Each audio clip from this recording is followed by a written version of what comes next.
Division Series. The Texas Rangers with a 2-1 lead on the Toronto Blue Jays. And a good afternoon, everybody. Kenny Albert along with Harold Reynolds, Tom Verducci, and Ken Rosenthal wishing all of you happy Columbus Day in the United States. Happy Thanksgiving Day in Canada. In the other ALDS, Game 4, Houston Astros with a 6-2 lead on the Kansas City Royals in the 7th inning.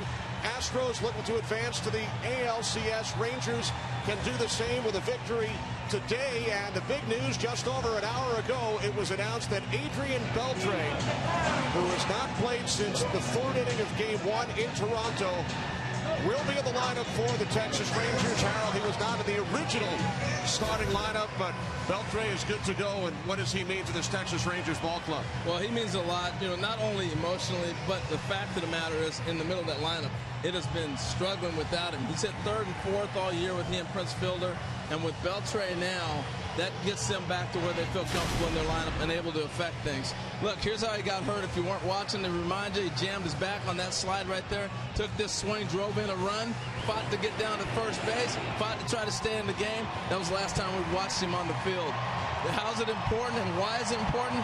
Here's what's been in the middle of their order. That's 2, 3, and 4. All these guys have been affected by the fact that Beltre has not been in the lineup. And you can see how it's affected their offense. Has not been very good right now. So that's a huge jump start, a huge message for this club. Only 5 hits the entire game for the Rangers in their Game 3 loss last night, Tom. And today in Game 4, Texas will face a former Ranger, the 40-year-old knuckleballer R.A. Dickey, who will make his first career postseason start. What a story, R.A. Dickey. No one has waited longer for their postseason start. He turns 41 in 2 weeks. But it's not just about the length of the journey. It's about how strange this journey has been for R.A. Dickey. Drafted back in 1996 by the Rangers, he got to the big leagues as a conventional pitcher. But in 2005, his manager, Buck Showalter, said, you can't survive with your 87-mile-an-hour fastball. So he changed to a knuckleball pitcher. And ever since then, he has been waiting for this moment to start a postseason game. And now that it's here, can you believe it? It happens right here in Arlington. R.A. Dickey has called it poetic. He has called it a neat narrative. He is a man of words, but today he needs to be a man of the pitch that saved his career, the knuckleball. Well, he'll try and save the Blue Jays season today. Toronto trails the series 2-1. Game 4 coming up. The Blue Jays, the American League Eastern Division champs, lost the first last night to stay alive.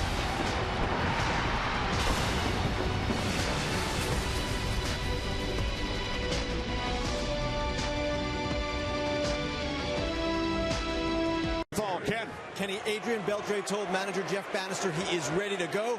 Bannister said he trusts Beltre, that Beltre has earned that trust. And GM John Daniels had perhaps the definitive word, saying, what are you going to tell Willis Reed, that he can't go? That's a good one. That, of course, referring back to the New York Knicks great and his return to the NBA Finals in 1970. A look at the Rangers defensively around the infield. Moreland, Odor, Andrews, and Beltre at third. Hamilton to Shields, Chu from left to right. The battery of Holland and Chirinos. 4 double plays yesterday to keep this game close in consecutive innings, nonetheless. And you wonder if Ben Revere, 3 bunt hits this year, will test the mobility of Adrian Beltre early. Beltre in on the ground at third. First pitch from the 28-year-old left-hander Derek Holland, missing high and away. Ball 1 to Revere. And Tom, it's interesting you bring that up. We were talking about that around the batting cage, but at that time, Alberto was playing third base, and he said, I got to test the youngster. Well, now, even more so with Adrian, I think you got to see if he moves. And as a bunter, where he's positioned, you can drop it right down the line. There it is. He's pulling it with him, though. Where's down the bunt to the right side. Leadoff man on here at the top of the first for the Blue Jays. Well, there you go. You can go both ways because he's that good of a bunter. And this play right here is designed to bunt it right at the second baseman. You got a left-handed pitcher who falls off towards third base. It opens up the whole side. You see Holland, as he delivers, he falls off. So now you've got the whole side of that infield to go ahead and drop the bunt towards second. Fifth hit of the series for Revere. He has at least one in all 4 games.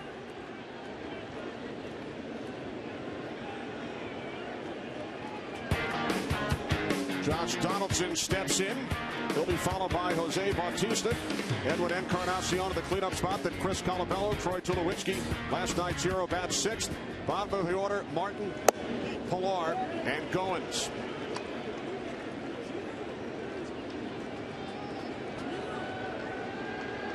Donaldson a home run in game 2. 2 hits last night.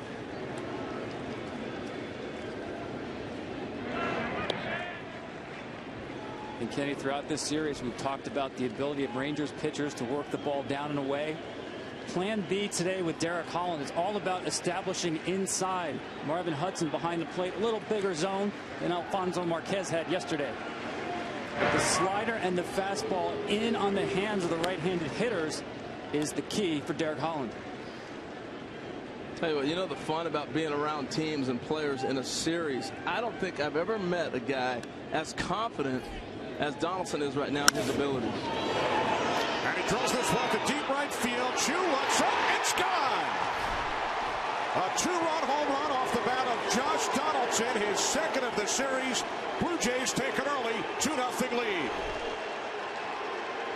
Tell you, I was around the batting cage, and he was hitting balls to right center, and he was in the group with Ben Revere and a couple of guys. He says, nobody hits the ball opposite field better than I do.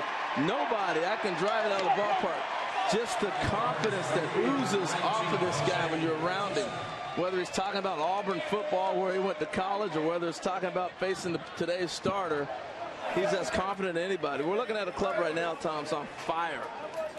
This is the game they play. Really began, jump-started with Tulowitzki's 3-run homer last night. The home run ball. Bautista takes ball 1 inside. So after 5 pitches, the Blue Jays take a 2-0 lead. Donaldson 41 home runs during the regular season. 3rd in the American League. Blue Jays hit a major league high 232.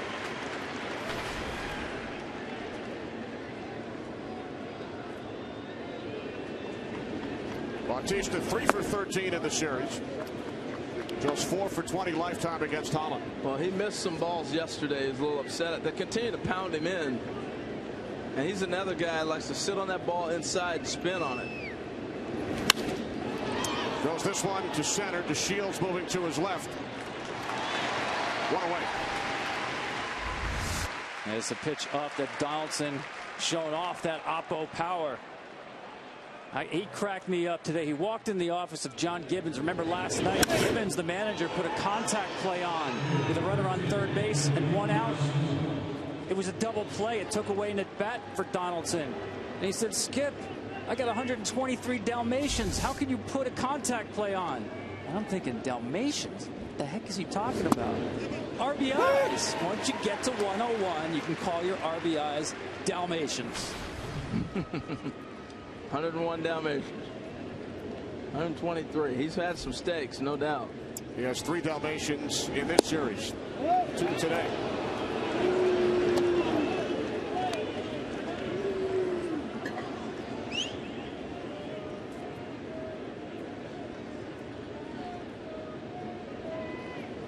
A 1-1 to Encarnacion, fouled off to the right side, 1-2.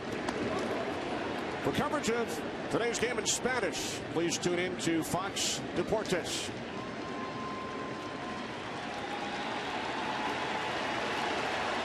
The 1-2 from Holland. 2 balls, 2 strikes. I think one thing that helps this Toronto lineup is playing in their ballpark and playing in the American League East division, particularly with Donaldson. He's realized now, coming out of that West with those big ballparks, Seattle, Anaheim, Oakland, where the ball doesn't carry. A shot to third. Encarnacion is retired. Now you can see right there, Adrian, very ginger. Usually he'll come up and just wing that ball. Watch his actions after he catches it and throws. He's hurting right there. You can tell he's just going to have to gut through this performance today.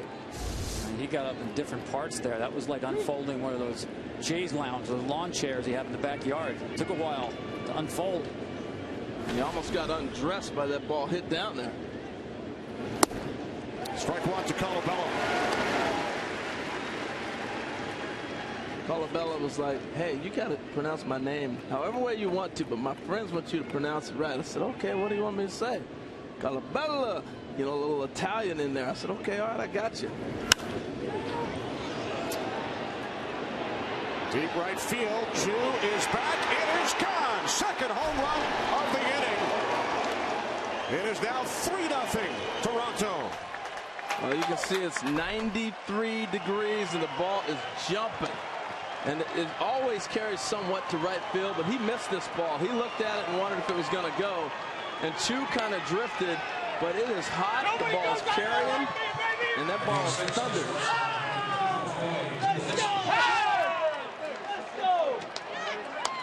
You can hear Donaldson down there yelling, nobody goes to right better than me, baby. They have a game plan. They're going to take Holland the opposite way. That's been their plan. Bautista hit one kind of right center. Those two balls right field for homer. So 2 first-inning home runs off Derek Holland. First Donaldson and then Colabello. Tulowitzki at the plate. He hit the 3-run shot in the 6th inning to break the game open last night. Grounds out to the shortstop Andrews. Before the Rangers come to bat, they trail by 3. First Donaldson and then the 2-out solo shot off the bat of Chris Colabello. 3-0 Blue Jays in Game 4.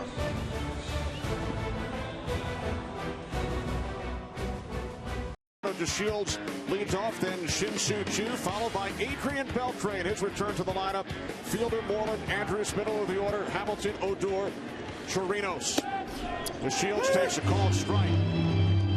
He has 6 of the 21 Texas Rangers hits in this series. And this is a new experience. He has never faced a knuckleball pitcher before. So how do the Rangers prepare for R.A. Dickey? Down on the batting cage underneath the stands, they have a pitching machine. They set the dial to knuckleballs. On one hop, it's Donaldson. One away. Dickey did not receive much run support over the first half of the season. He was just 3-10 prior to the All-Star break. But since then, a record of 8-1. He does a great job changing speeds on that knuckleball. He throws one that's really firm, likes to keep that high in the zone. It's all about movement. Well, what's unique about him, Tom, you talked about how he throws it hard. He's going to throw, most knuckleball guys are throwing it in the 50s, low 60 mile an hour. He'll get it up there on you occasionally, mid 60, even 70. That's 77 miles an hour right there with that knuckleball. And I hate to say it to Marvin Hudson for his sake, because he actually got hit on the hand with that, but that's a good sign for the Jays, because not just hard to catch, to hit, it's hard to catch. Ball off the glove of Martin. So Hudson behind the plate. The crew chief Dale Scott at first base.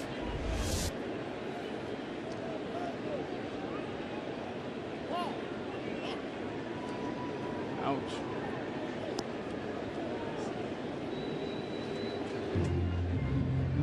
Of course, the knuckleball pitcher wants as little rotation on the baseball as possible. Well, you see Russell Martin's glove right there. It's almost the size of first baseman's glove. That is designed to catch a knuckleball that is moving the way it does. It moves so much that you got to have the extra width on the glove to catch it. Russell Martin started 20 of Dickey's starts this season behind the plate. Josh Tolley not on the postseason roster, started the other 13. Russell Martin's got great hands.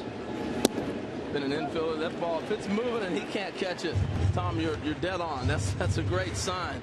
It's tough to hit it if you can't even catch it. Yeah, that's a catcher's mitt that went on a diet.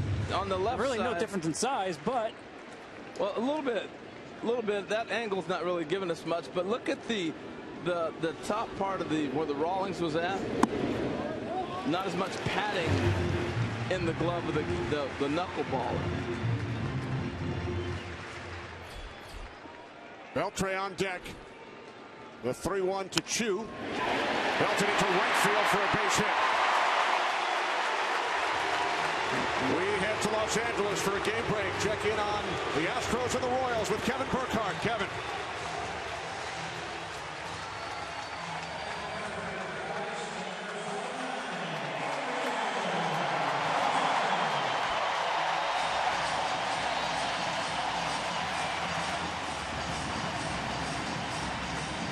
A wild eighth inning in Houston. Thanks, Kevin.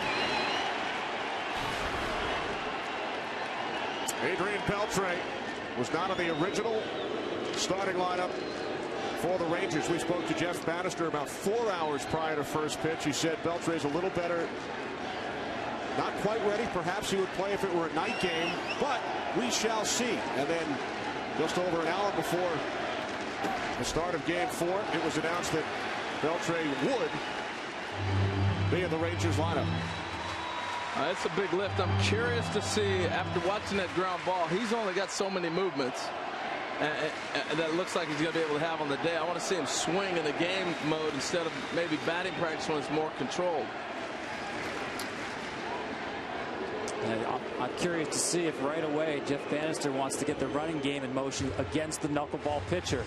Now, the catcher, Russell Martin, you can't go out and get the baseball like you would a conventional pitcher because of the late movement on the knuckleball. You have to stay back. But R.A. Dickey is so good at holding runners and so quick to the plate. Still got to challenge him. His time is about a 1-1. That's exceptionally fast to the plate. You saw the pickoff move. Excellent quick feet to first base.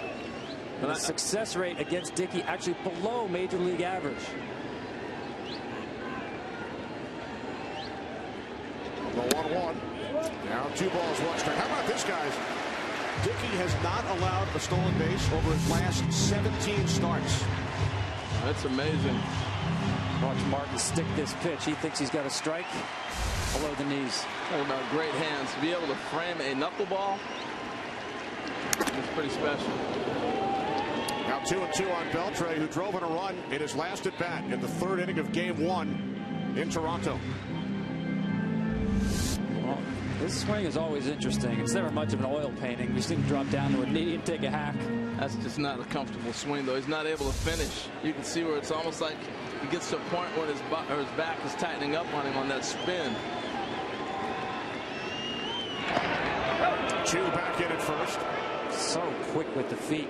Well, the one thing about most knuckleballers, and R.A. falls in this category with Huff and everybody else, they have a tendency to balk, to jump and come across. R.A.'s got great footwork, as you see there. But most pitchers, when they're right-handed pitchers in particular, when their hands are still moving, are when they're going to be the fastest. I think with the knuckleball, you're only going on the fact that Russell Martin's not going to be able to stay back and catch it. You just got to go. Right center, coming out is Bautista. He dives and he cannot make the play.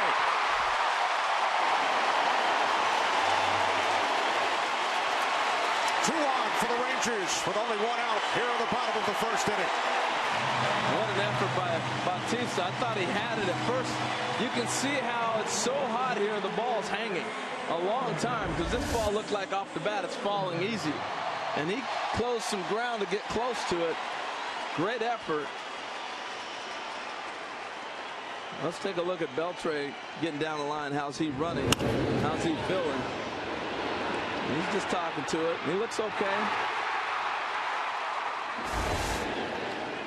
Big opportunity for Prince Fielder, who is just 1 for 12 in the series. He has not driven in a run in the postseason in his last 89 plate appearances. All-time record by Bill Miller, 109. How did he end it? That big base hit against Rivera, game 4, 2004. That's right. Center field, Pilar. 2 out. Has 2 tags. He's in at 3rd. That sounded good off the bat. And that's the thing with the knuckleball. If you don't square it up, it sounds good, but look at the swing. Looks like he's on it. He just caught it off the tail end, off the back a little bit, off the tail end of the bat.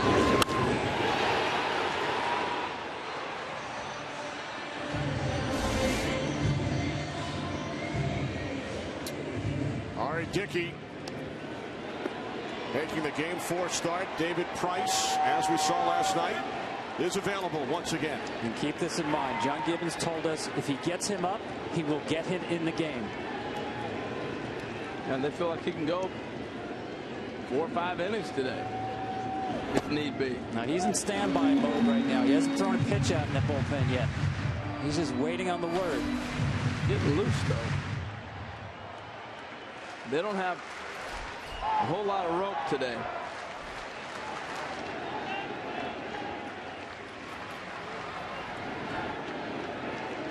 Mitch Moreland 0 for 6 in the series. Off the fists. Rangers stranded 2 base runners in the bottom of the first.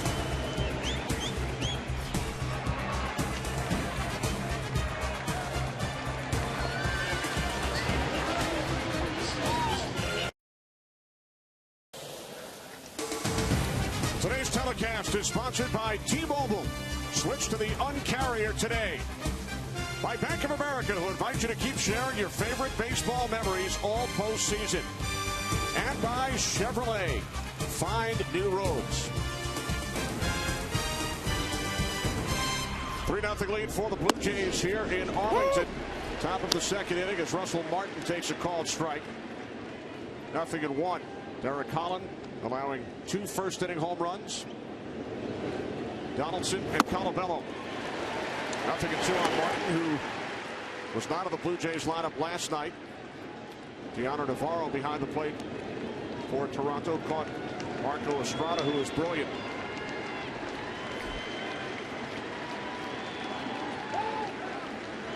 Yeah, Estrada was great last night. I was so impressed with the fastball changeup combination. And the more we watch games, the more guys are throwing changeup. It's just a tough pitch for hitters to pick up, especially in this day and age of power pitching, where you're seeing so many guys mid-90s. Estrada allowing just 1 run on 5 hits and 6 1/3. Picked up the win. 2-2 on Martin. He'll be followed by Pilar and then Goins. Popped up to the right side. In foul territory. It's Moreland. Kenny, I thought that Holland against this lineup was the most difficult matchup for Texas, because Texas has used right-handed sliders and left-handed changeups. Balls working away from right-handers. Holland doesn't have that in his game. You saw that fastball he wanted away, leaked over the plate. Another fastball wanted away, leaked over the plate. Now, he does have a changeup, but it's the worst of his 5 pitches. I think he's going to have to mix that in more regardless. He did throw one to Russell Martin, but he wants to work more inside, sinking the ball away, not his strength. Here's Kevin Pilar, who has 4 hits in the series, including 1 in each of the first 3 games. 2 for 4 last night in the Game 3 victory. And he drills this one deep left center. It's gone. 3rd home run of the game over the first 2 innings for the Blue Jays, who now take a 4-0 lead as David Price celebrates in the bullpen. Like I caught a home run ball. Hey, Tom, your point, right on cue. And sometimes you see a guy early, and I see Bannister's coming out, have a little conversation. The matchup, it just doesn't match. And he's a guy who likes to throw that fastball and challenge, and this is a club that loves to hit the heater. Well, that's another pitch left up in the zone. Off-speed pitch this time. Watch the location again. Chirinos wants it down. Wow, what a mistake. Looked like the slider that just didn't slide at all into the barrel for Kevin Pilar. And Dave Price had him positioned perfectly. This is what you like about Dave Price. Look at him. That's 3.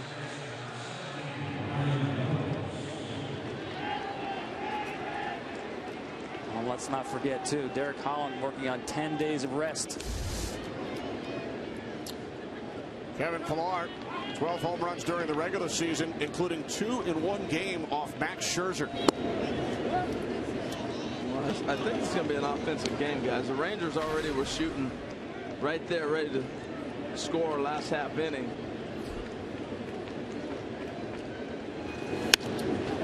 Goins 0 for 10 in the series, now 0 for 11. So 2 outs, top of the second inning. Well, remember the other day, Texas's big rally started with a hit and run. Today, the offense for Toronto started with a bunt base hit by Ben Revere. You get Holland off the mound, you get him in the stretch, and boom, Donaldson with the home run. Derek Holland making his 5th career postseason start for the Rangers. Texas has won each of the previous 4. His last postseason start, Game 4 of the 2011 World Series, a win over the Cardinals. But a different story today, as he has allowed 3 home runs over the first 2 innings. Well, he's just got to settle down, get into the flow of the game, give him some innings. Right back to the box. That will do it for the Blue Jays in the 2nd, but they add to their lead. First career postseason home run for the number 8 hitter, Kevin Pillar. Blue Jays lead by 4, middle of the 2nd.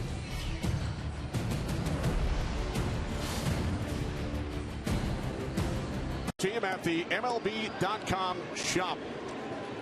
Kenny Albert, Harold Reynolds, Tom Verducci, Ken Rosenthal in Arlington. Game 4. Road team has won each of the first 3. And the road team out to a 4-0 lead today as Elvis Andrus takes a called strike. R.A. Dickey making his first career postseason start. Spent 10 years in the Texas organization. He made his major league debut in this ballpark in 2001. Picked up his first major league win in this ballpark in 2003 and made his first major league start in this ballpark later that year. Yeah, he was a big draft pick for the Rangers. What was that? He had a ligament damage in his arm? He did, as a #1 draft pick. First round pick back in '96. First strikeout for Dickey. As we head to Los Angeles for another game break. Wild 8th inning, Kevin Burkhardt.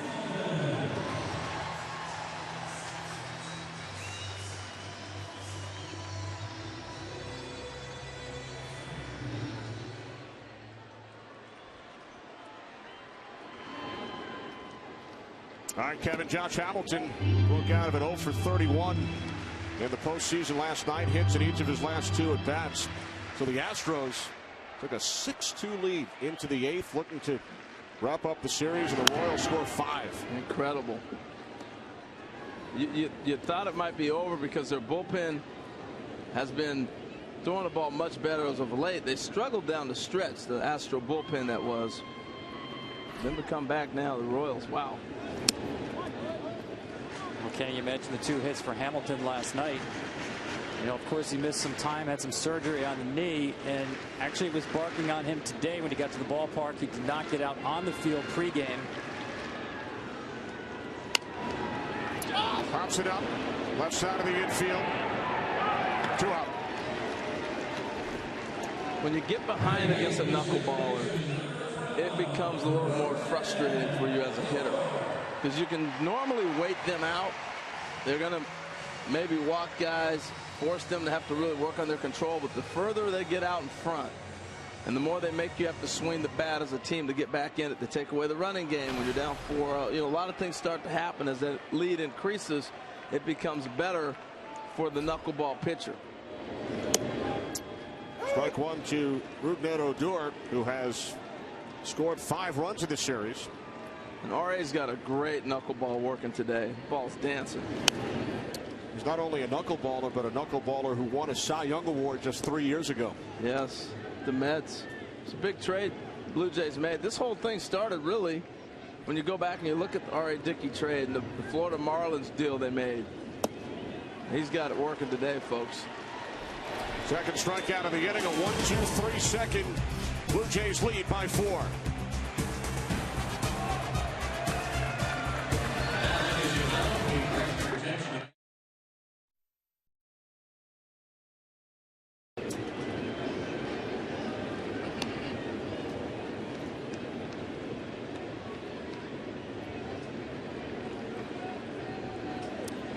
Top of the 3rd in Arlington. Blue Jays with a 4-0 lead on the Rangers. Josh Donaldson squares and takes strike 1 from Derek Holland. Donaldson, second batter of the game, 2-run shot. His second home run of the series.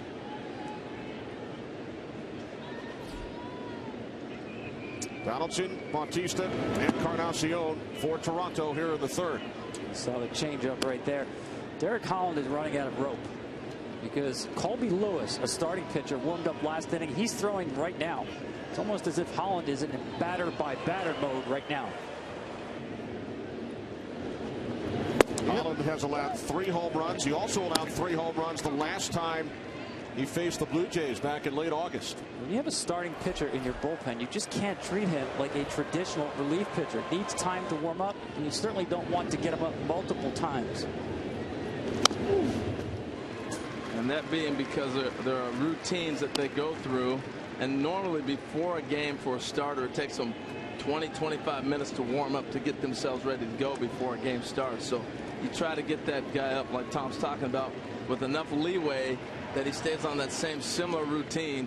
Those guys there, you can get them up in a heartbeat, but the other guy warming up takes a little more time.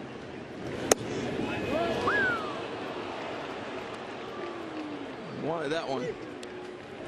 Yeah, he tried to change up again away. You have right-handed, left-handed pitchers, but you also have a dominant side to the plate as a pitcher. Payoff pitch. Fastball missing high. Ball 4. Donaldson heads to first. Share your favorite postseason memories using hashtag MLB Memory Bank. What's yours, Ken? Well, I remember watching that one. Yeah. Joe Carter back in '93. That was special. I was up there at that series. Great group of guys there. That was a terrific team, that Blue Jay team, 92 and 93. Bautista with a shot off the wall and left. That's what he'd been waiting for all day right there, that ball inside. He missed it last night, and he missed it the first at bat, but when Holland continued to pound him inside, you're giving him free at-bats and free looks. That's, I think, going to be it for him, to be honest with you. And as I said, a dominant side of the plate. For Holland, it's the inside part, not the outside part. So Derek Holland in his 5th career postseason start does not make it out of the 3rd.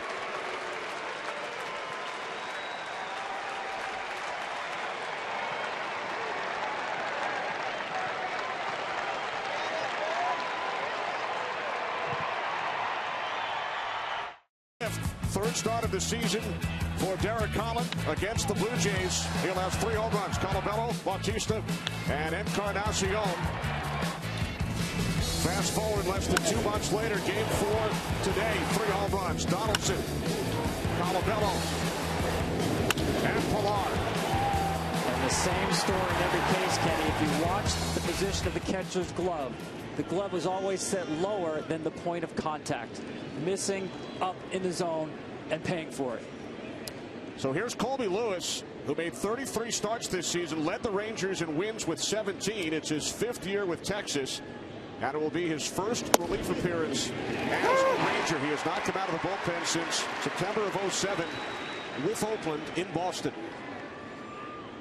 And they're playing for outs. You know, they're trying to minimize the damage. The infield's not drawn in. They're going to try to get an out, give up a run, try to keep this from breaking open and getting too far out of hand. Encarnacion on the ground to the shortstop. Andrews, he triple clutches. That was a big play right there by Elvis Andrews. He applies the tag on Bautista. That's a great After Donaldson scores, it's now 5-0 Toronto. You know, that's you're giving up the run, and you want to take an out, and you're going to leave Bautista at second, no problem, and they're going to have a chance to drive in another run. This is a big out.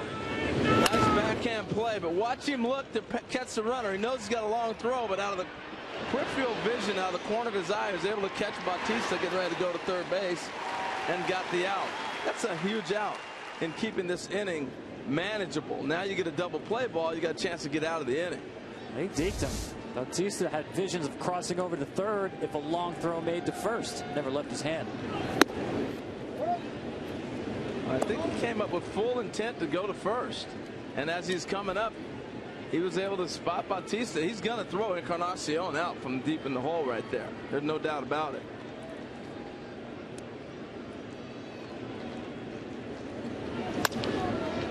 Base hit down the left field line off the bat of Colabello.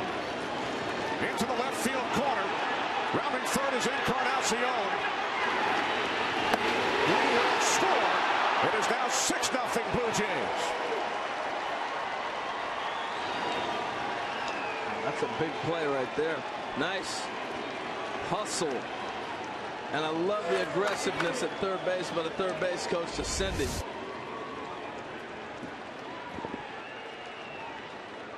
Down the line, in the corner, fair.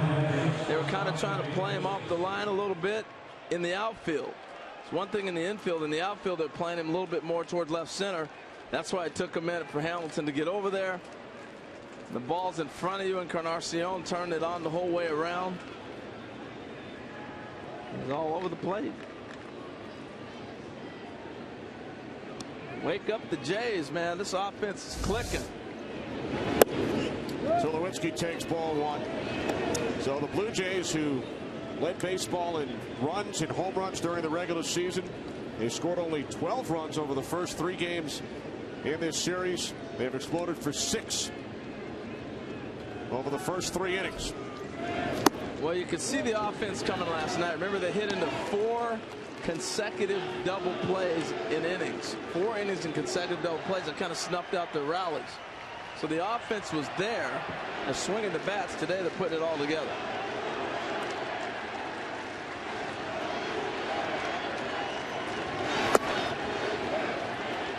You see Colby Lewis trying to work that spot down and away.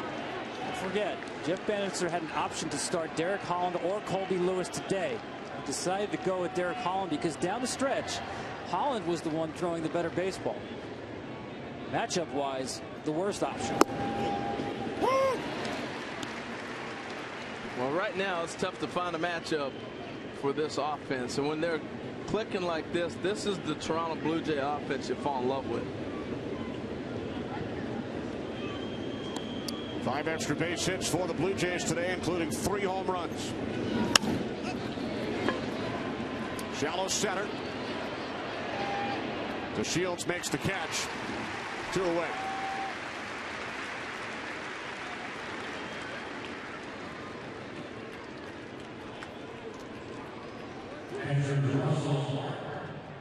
It's a funny game.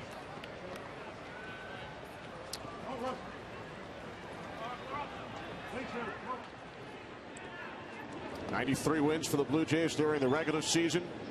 First team in history to trail in their division by at least 8 games at the All-Star break and then win the division by at least 6 games. And they really had a terrific second half. The big trade made the big difference in this club, no doubt about it. With the attitude, you got David Price, you pick up Tulowitzki, it just changed everything. And when your front office goes out and does a big move like that, you feel like, all right, this is our chance to really make a run. It was a good club, now it became a great club. First trip to the postseason since '93, and last night the Blue Jays won for the first time in franchise history in the postseason when facing elimination. They passed the Yankees like the Yankees were standing still. 6-game lead the Yankees had heading to the last 2 months of the season. What you're seeing now is how they play baseball. This is Blue Jays baseball. Big blue machine. They got all 12 cylinders firing right now.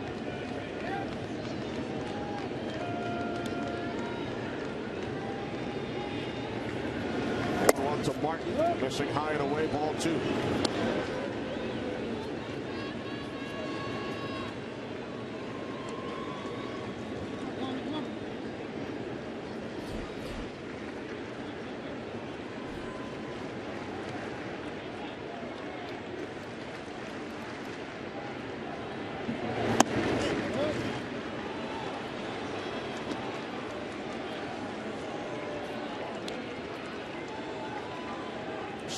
Nothing Toronto. Top of the 3rd inning. Blue Jays trail the series 2 games to 1.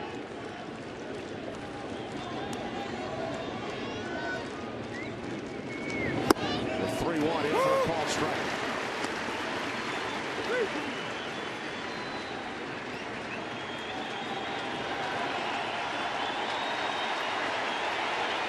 Colabello, the runner on second.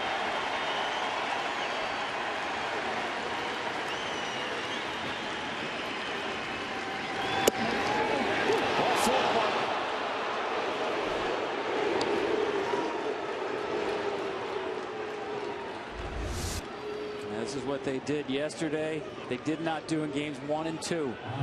Not chasing. The strike zone discipline has really improved these last 2 games, making Rangers pitchers get the ball into the strike zone. And when they do, they're not missing it. They're squaring it up. But, Tom, you brought this point out yesterday a little bit. That was a ball from the time it left his hand. You know, you can see as a hitter where that ball's releasing. That's why you're not biting. The difference that I've seen is most of the balls that they were swinging at look like they might be strikes, and then they're leaving the zone, whether it was a cutter or whether it was a slider or whatever it might be. That fastball right there from Colby Lewis was outside and never came back.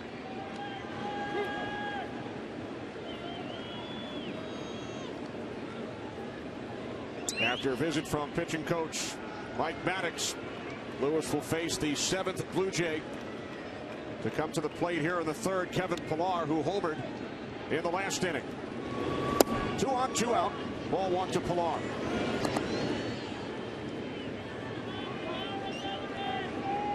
Pillar now with a 14-game hitting streak dating back to the regular season. Final 10 regular season games, a hit in every game of this series.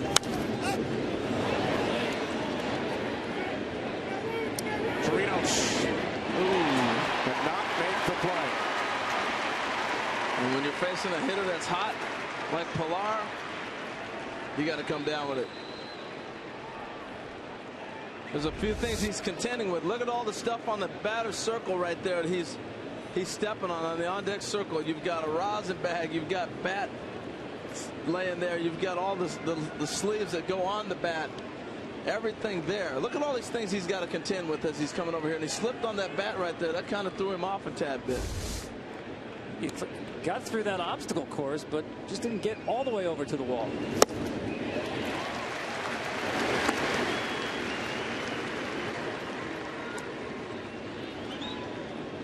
That's like a machine shop down there. Yeah, they got a lot of stuff they got going on. Got 3 warm-up bats, heavy bats. You got 3 sleeves, got a rosin bag, got rosin chalk. That boy's earned his money today. Yeah, hot day, toting that stuff back and forth every inning. An entire sporting goods store. He just basically said, forget it, I'm laying it all right here. Pillar base hit into left field. Colabello comes home and is now 7-0 Toronto.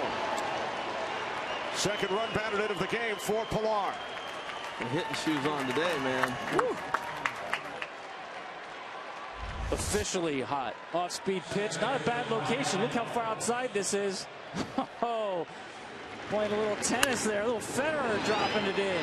That was a nice, great hand-eye coordination on that. Maddox went out to the mound there to set Colby Lewis down. Left unsaid. Don't look over your shoulder, buddy. There is nobody throwing in the bullpen. We need you to give us some length. And you look at Pillar right there. You know, yesterday I talked about Rougned Odor, and you watch players over a series like this where it's high intensity and you see what they're made of. Pillar has stepped up and shown all the things he can do. Great catches, big base hits. We saw a home run. He's really shining on the spot right now. 2 hits, 2 runs batted in today for Pillar. Ryan Goins popped to the shortstop Andrews. His first time up. Sends this one to deep center field. To Shields back. And he makes the catch on the warning track to end the inning. But the Blue Jays extend their lead. They chase Rangers starter Derek Collins. 3 home runs. Donaldson, Colabello, and Pillar. 7-0 Blue Jays, middle of the 3rd. Winner. Give you a couple of minutes to think about it. As Robinson Chirinos leads off for the Rangers. He's batting for the first time, and his team is already trailing by 7. Chirinos 1 for 7 in the series. As Dickey misses low and away, 1-1. Think about how quickly things change. Bottom of the 1st inning after 3 batters. David Price is up in the bullpen for Toronto. Alarms, sirens, whistles going off just in case. We sit here with R.A. Dickey in command with a 7-run lead. Now, we mentioned early in the season, Tom, Dickey played by a lack of run support Certainly not the case today. Right center off the bat of Torinos. And the catch is made by the right fielder Bautista for out number 1 as we check in on the other American League Division Series with Kevin.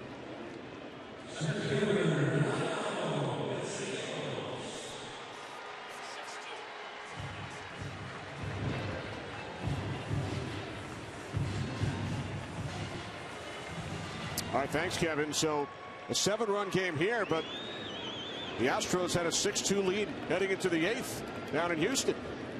Yeah, and you wouldn't think that would get away from you.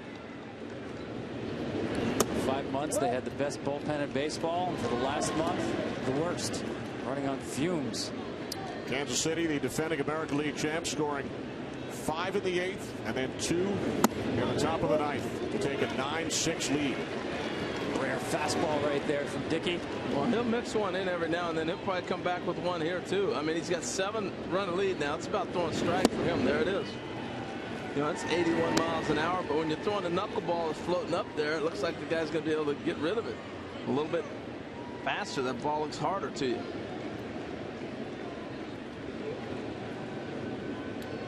Now the 2-1 to Shields, who grounded to third his first time up. Try to sneak another one by him.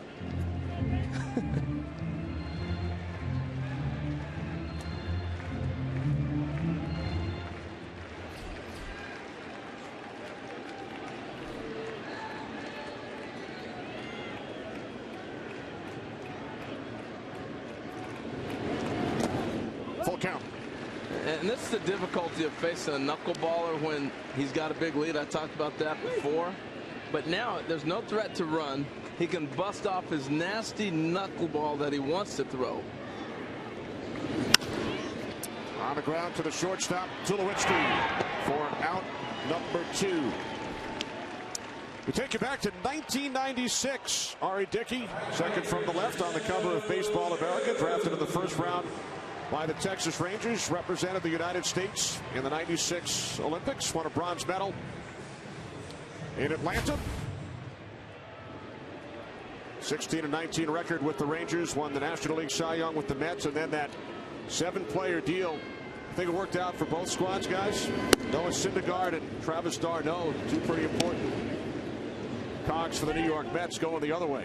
Yeah, it's worked out. And I think the big thing for R.A. Dickey is that Blue Jays have to go a long ways in the postseason for that to look good on their side. The Mets is future, and they're there right now. But Tom, you want to talk about this? He's on the cover here. This is him. But the Rangers doctor looked at the shape of his arm, the angle of that elbow, and said, "There's something not right there." You saying on that side of right field? Yeah. Who needs an X-ray, right? They could tell on the picture, the still picture on the cover, the angle of the bent elbow, that something wasn't right. And sure enough, he did have an elbow ligament issue and lost a big chunk of his signing bonus. So he got busted because he was on the cover of this thing. So this long road of R.A. Dickey to get to this first postseason start has been a rocky one. Twists and turns everywhere. Hey, Doc, you see that R.A. Dickey kid? We're going to draft him. Oh, yeah, I saw him on the cover. Arm doesn't look right. What? Crazy. Beltre batting for the second time, singled back in the first inning. And then 10 years after he's drafted, in April of 2006, Dickey makes his last start for the Rangers in a game against the Tigers. He allows 6 home runs in 3 in the third, and that's it. Does not pitch in the major leagues again for 2 years. Wow. I like his description of the knuckleball. It's a pitch born of desperation. Tim Wakefield was a failed infielder. Charlie Huff hurt his shoulder. Tim Wakefield, who was a roommate back in the early 90s in the Pirates system with Rangers manager Jeff Bannister, and we had an interesting conversation with Jeff earlier today about his time spent with the knuckleballer Wakefield. Yeah, it was pretty cool, the fact that they were roommates, and he basically said, and when Wakefield got sent the Double-A ball, he was coaching him and said, "Hey, until you can make me miss the ball catching it, I can't recommend you to go back." And you see the field right there. Look at that. You see the shadows are creeping in too. That becomes even more of a challenge for the Texas Rangers to me. With a fastball, I can know where it's going to stay in the zone. A knuckleball, I don't know where it's going. And now you throw a shadow in there, good luck.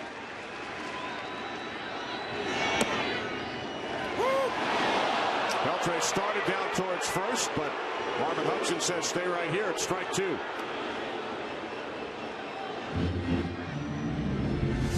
That's a pitch that's not easy to catch or call. Umpire really has to stay on the pitch.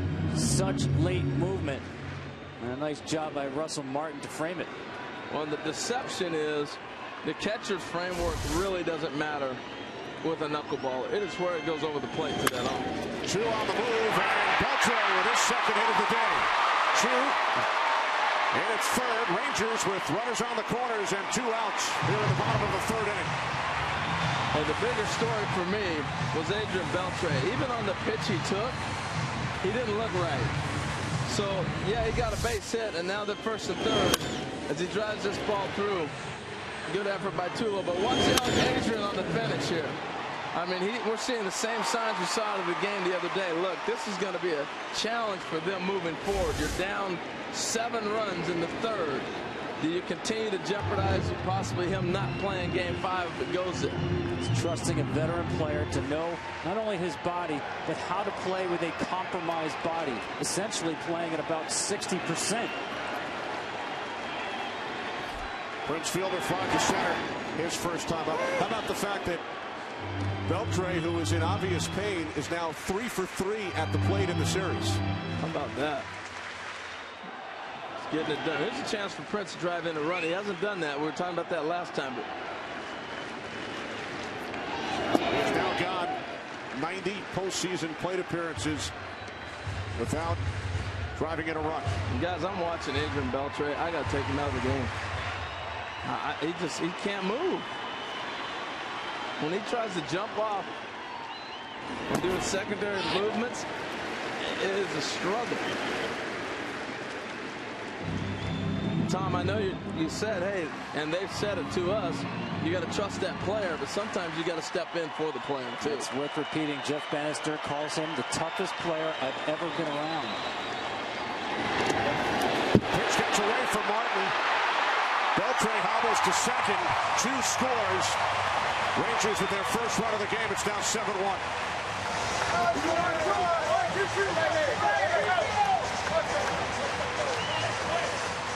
Once again, what you get with a knuckleball pitcher. 24 pass balls and wild pitches this year. Like that. There's another one. That was close to hitting his pants if it didn't hit his pants. But watch Adrian Beltre. Here's what I'm talking about. Picture speak for itself. Pilar on the run. Makes the catch to end the inning. Rangers on the board. A run on 2 hits. It's now 7-1 Jays.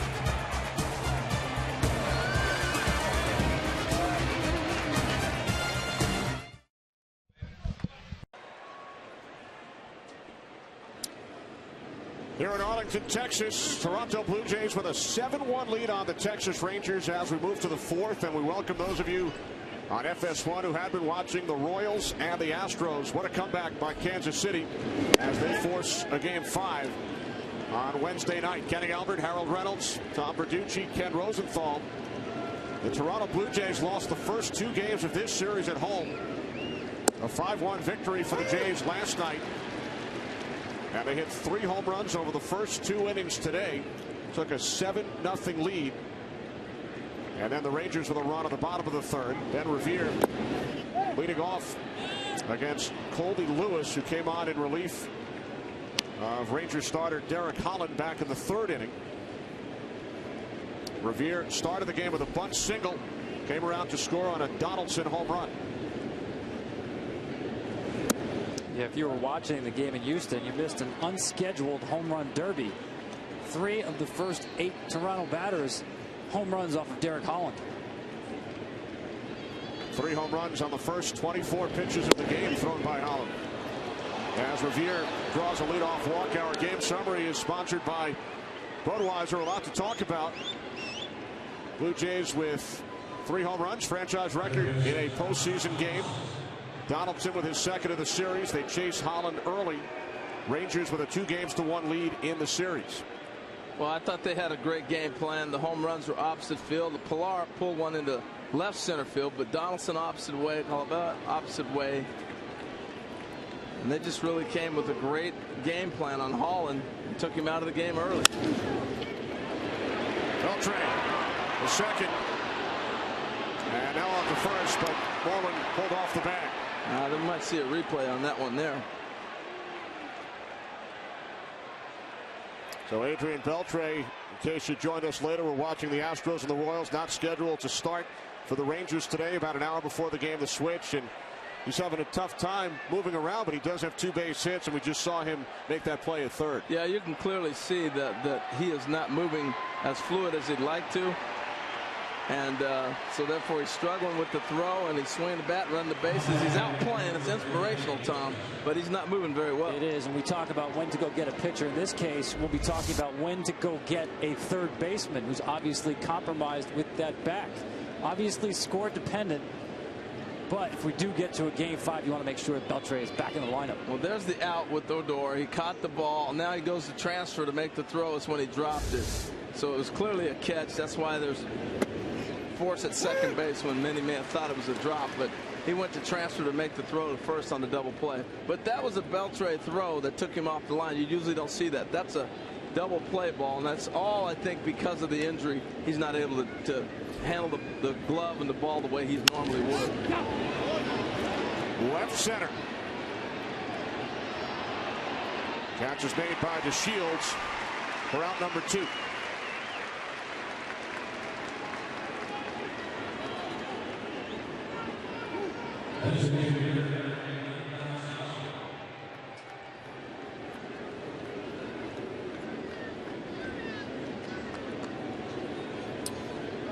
Two away. Here's Encarnacion with Donaldson, the runner on first. Encarnacion drove in a run back in the 3rd inning on a fielder's choice, and he takes strike 1 from Colby Lewis.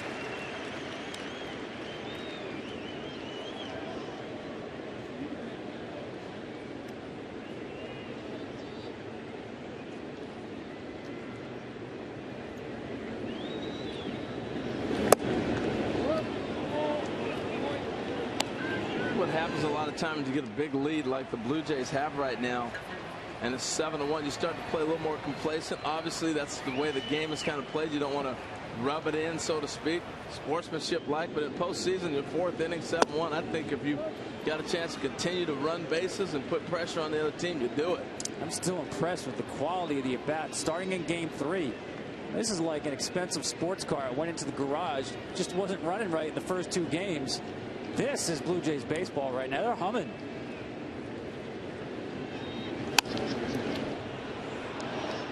And Harold, with regard to what you just mentioned, keep in mind the Astros had a 4-run lead in the 8th inning at home today. Yeah, I mean, it's not over, and postseason is not a regular 162 game schedule. The old book, so to speak, gets thrown out. You just got to continue. You got to bury a team. You got to put them away when you got a chance to do it.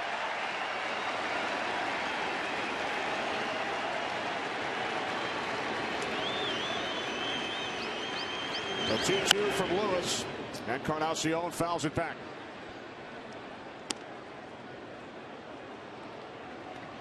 Seven runs on 7 hits for the Blue Jays. Colabello on deck. He took Derek Holland deep back in the 1st inning. One of 3 Toronto home runs. Donaldson and Pilar with the others.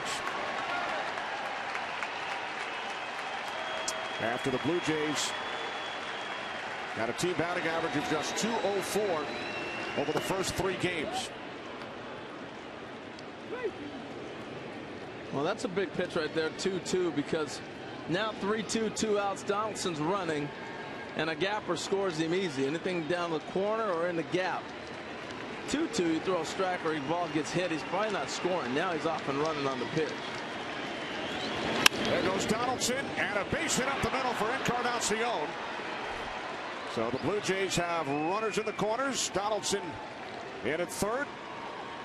3rd hit of the series for Encarnacion, his first since game 1. It's so impressive. Encarnacion is one of the most aggressive swingers on the club, but he worked that at bat to his 6th pitch. by staying off some pitches just off the plate. This team playing with so much confidence right now. They are, and they're seeing the ball great right now. And I know shadows are coming in, but this is a great hitter's park. You got a great hitter's batting eye where you pick the ball up. You see that in center field, how dark that is. That's just a white ball coming out of that darkness there. It's a beautiful thing to hit. Now the shadows are starting to come in, but I don't think they take a full effect right now because the pitcher's in the shadow as well. Colorado takes ball one. He's 2 for 2 today, a home run, and then an RBI double in the third. Harold, you mentioned his heritage earlier. His dad, Lou, played baseball, represented Italy in the 1984 Olympics. Yeah, we were talking about that. He went over to Italy and played, and Omar Minaya, former Mets GM, he played over there at the same time against his dad, and he met his dad met his mom over there. So he actually was born in Italy, and they would go back in the summers. He spent a lot of time, because I said, so you weren't just playing on just some team when you're playing for Team Italy in the WBC. He said, no, that's home for me. He teaches guys Italian on the team.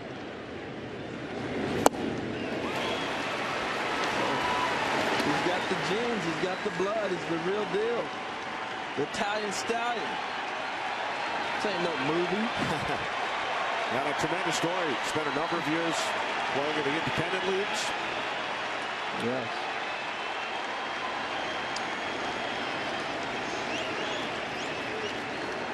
One-two from Lewis. Now 2 balls, 2 strikes. You talk about the journey of R.A. Dickey. This guy's a veritable Jack Kerouac. 7 years he spent playing independent baseball in the Can-Am League. Yeah, he was a second baseman for the old Cardinals.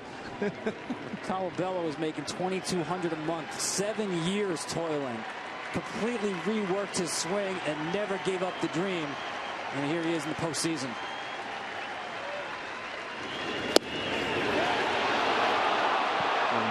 Jack never did that. May have written about it.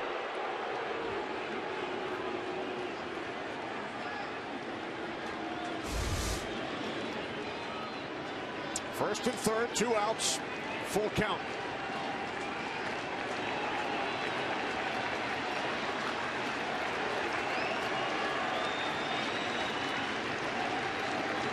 Playoff pitch from Lewis. Swing and a miss. Strike 3. Inning comes to an end. Thanks to those of you who've been watching on MLB Network. Switch over to FS1 for the remainder of Game 4.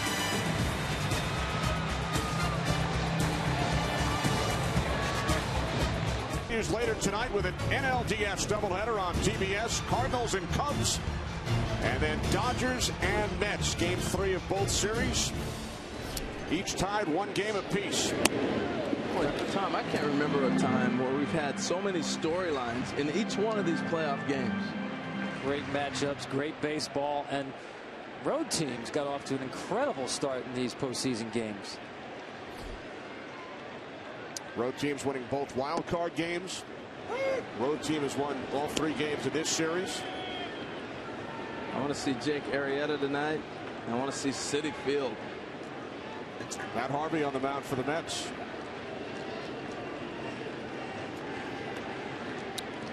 Earlier, one of the biggest late inning comebacks in postseason history by the Kansas City Royals. They needed a big inning too. They've been struggling this whole series, kind of churning their way through to try to knock the Astros off. That's a big win to send it back, not only to tie it and not be over, but for their offense to get something going and now have the Game 5 at home. That was big for the Royals.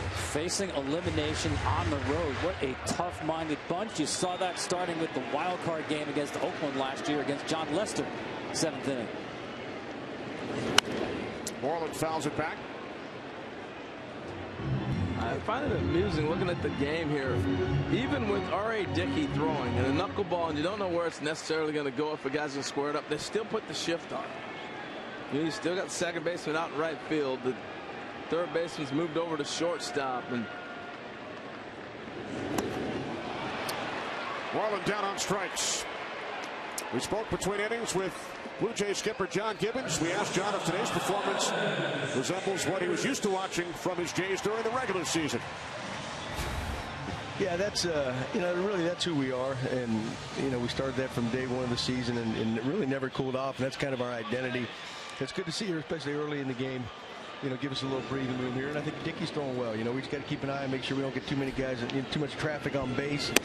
We're trying to find that perfect time. Maybe we're ready to go to Price or somebody else. So, John, we saw David Price get up in the first inning in standby mode. How close were you to pulling the trigger? No, what he was doing there, he was up on his own, just kind of getting a little feel, getting loose a little bit. Yeah, we looked down there ourselves. Did anybody call him? But that's kind of his routine coming out of the bullpen to stay ready just in case.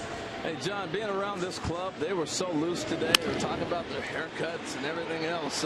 It's got to be a fun bunch. Yeah, Harold, it really is. I've been saying all year, there's something different about this club. And, I've been on many different clubs, managed and played, and some really good ones, some bad ones. But there's just something different about this group, and they show up to play every day, and they don't get rattled, and have a ton of confidence. So hopefully we can close this one out somehow today, and then maybe hopefully move on. Thanks, John. Good luck. Okay, guys. John Gibbons, his only prior postseason experience in the major leagues, 1986. He was the bullpen catcher for the world champion Mets as Hamilton grounds out a 1-2-3 fourth for R.A. Dickey.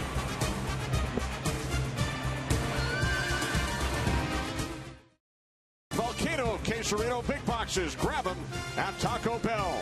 By DirecTV, call 1-800-DirecTV. And by Esurance, official sponsor of Major League Baseball.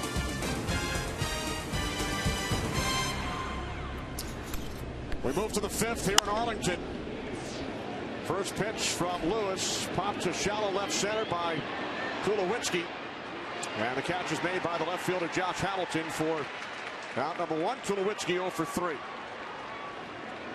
Kenny, we heard John Gibbons talk about there's something different about this team. He made no bones about it when I talked to him that last year that was a fractured clubhouse. And he said things began to change in spring training when two new guys showed up. Josh Donaldson, the guy in the batter's box right now, Russell Martin. Just complete grinders and gamers. I think they set the tone in spring training with this team. It took a while to kick in. Really the last 2 months of the season is when they hit their stride. The impact, not just the talent of those two guys, but the leadership qualities of Donaldson and Martin have carried this team a long way. Martin walked his last time up. And we'll head down to first after taking that pitch from Lewis. And for more on the leadership of Russell Martin and what he has meant to the Blue Jays this season, downstairs to Kent. Well, guys, one thing that impressed the Jays an awful lot was Martin's willingness and ability to learn how to catch R.A. Dickey. Deanna Navarro, the backup catcher, doesn't catch Dickey. So for most of the season, Martin was the primary guy, and we've talked about this. It's not easy. It's a mental grind. It's a physical grind. The first time Martin worked with Dickey in spring training, his arm was burning after 30 pitches. He wasn't used to moving his glove so much. He had to learn to relax his arm, but as the season has progressed, he's had even better numbers with Dickey than his other catcher, Josh Thole. And Thole came over with Dickey from the Mets, so he had a lot more experience behind the plate with Dickey. Well, what a luxury for the organization to not have to carry a guy because he can catch a bullpen, and a lot of times because he can catch a knuckleballer, I should say. A lot of times you have that because you have that one player, but also it speaks volumes to me about Russell Martin not worried about his personal statistics. In this day and age where framing and we're judge catchers by so many other measurements, instead of that leadership, which really that catcher position, you are basically the captain of the infield. You're the lead. You're leading the team. And when you have a guy that can do all those things and those intangibles, that goes a long way for a team. Throw the numbers out. You're right about trying to catch a knuckleball pitcher. We'll go back to Jason Varitek trying to catch Tim Wakefield in a postseason game. He had not been used to it at all. I mean, he was running back to the screen so often. He was on a first-name basis with the fans in the front row. Pilar, left field. Hamilton, 2 out. And Russell Martin, guys, spent the last 2 seasons in Pittsburgh. Who was the Pirates' bench coach? Jeff Bannister, the Rangers manager. And we asked Bannister prior to game 1 about his 2 years with Martin. Big smile came across his face when we mentioned Russell's name. He said he's off the charts, heart and soul guy, but he wants to beat you at all costs. Let me tell you, they put a lot on the plate of the catcher in Pittsburgh. Jeff Bannister had a lot to do that, worked very closely with Russell Martin in all the analytics and game preparation. They met before game one. There was a real strong bond and big hug between the two of them. Ball one to Goins, who's a Texas native who was born in Round Rock, which also happens to be where the Texas Rangers AAA affiliate is located. Went on to Dallas Baptist. Still looking for his first hit of the series. 0 for 2 today, 0 for 12 in the ALDS. Yeah, but he had a big at-bat early in the series I thought was very important to the Blue Jays. I know yesterday he hit him to a double play, but I think he's going to come on and catch up with those talents. I really like this kid. I mean, defensively, I still think he's one. He can move to shortstop right now and be mentioned in the top defenders in the league right now today. He certainly fits that bill at second base. You know, I was talking to Omar Vizquel, infield coach for the Tigers. Great Gold Glove shortstop. Talking about second base in the American League, the Gold Glove. Dustin Pedroia missing a lot of games with injuries. This is the guy, Ryan Goins, that the great Omar mentioned, that should definitely get consideration. Well, he'll get some consideration, but I still think he played enough at short that to kind of take him out of the second base conversation. You know, when Tulo went down, he was a shortstop. When early in the year he played some short before that. When Reyes was injured, remember when he was hurt with the Jays a little bit, so that might knock him out.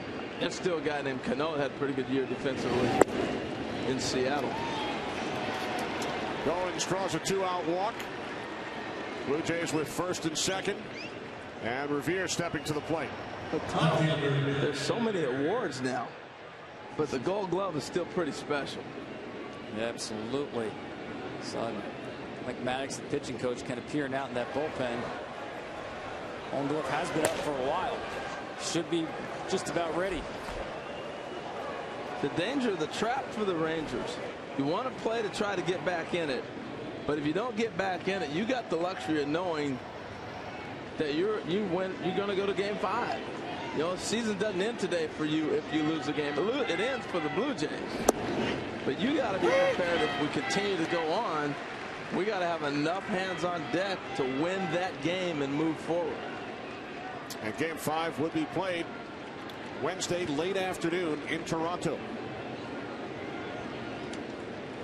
The longer Beltre stands out there, the more uncomfortable I think he looks. Just watching him. Watch how he gets down into his crouch here. He doesn't even bend down. He stands. He'll get and put his hands on his knees. That's about the lower he will get. I think he's a huge story.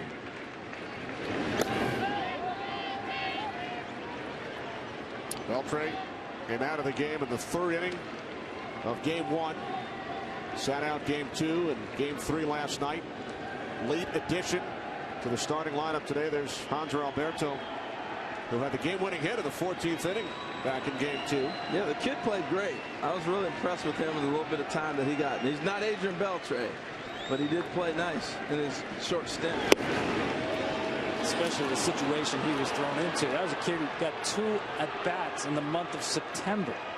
And all of a sudden, Game 1 of the postseason, go get him, kid. Our star third baseman's hurt.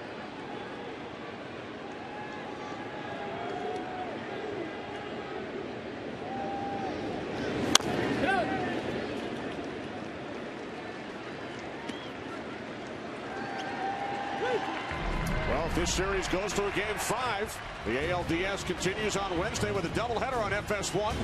Rangers and Blue Jays coverage begins at 3 Eastern. Game 5 of the Astros and Royals, 8 Eastern on FS1. This will be the 60th pitch thrown by Lewis. Out of the pen, runners go. And Revere shoots it into shallow center. Coming on is DeShields to make the play.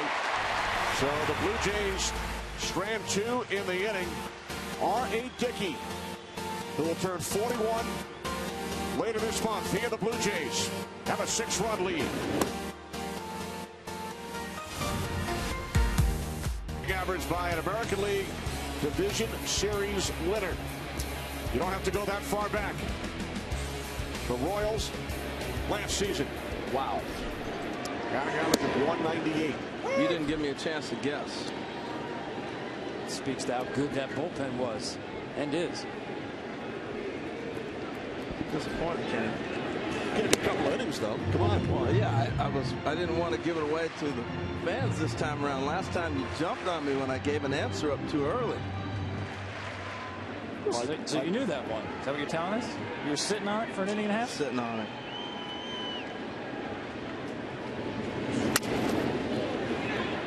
Odor down the right field line into the 5th row. R.A. Dickey's allowed just 1 run on 4 hits over the first 4 innings. Today he becomes the oldest pitcher to start in his postseason debut. You see the grip with the fingernails dug into the seams of the baseball and the flight with little spin. It's all about fluid dynamics. Letting the air pass over the seams of the baseball.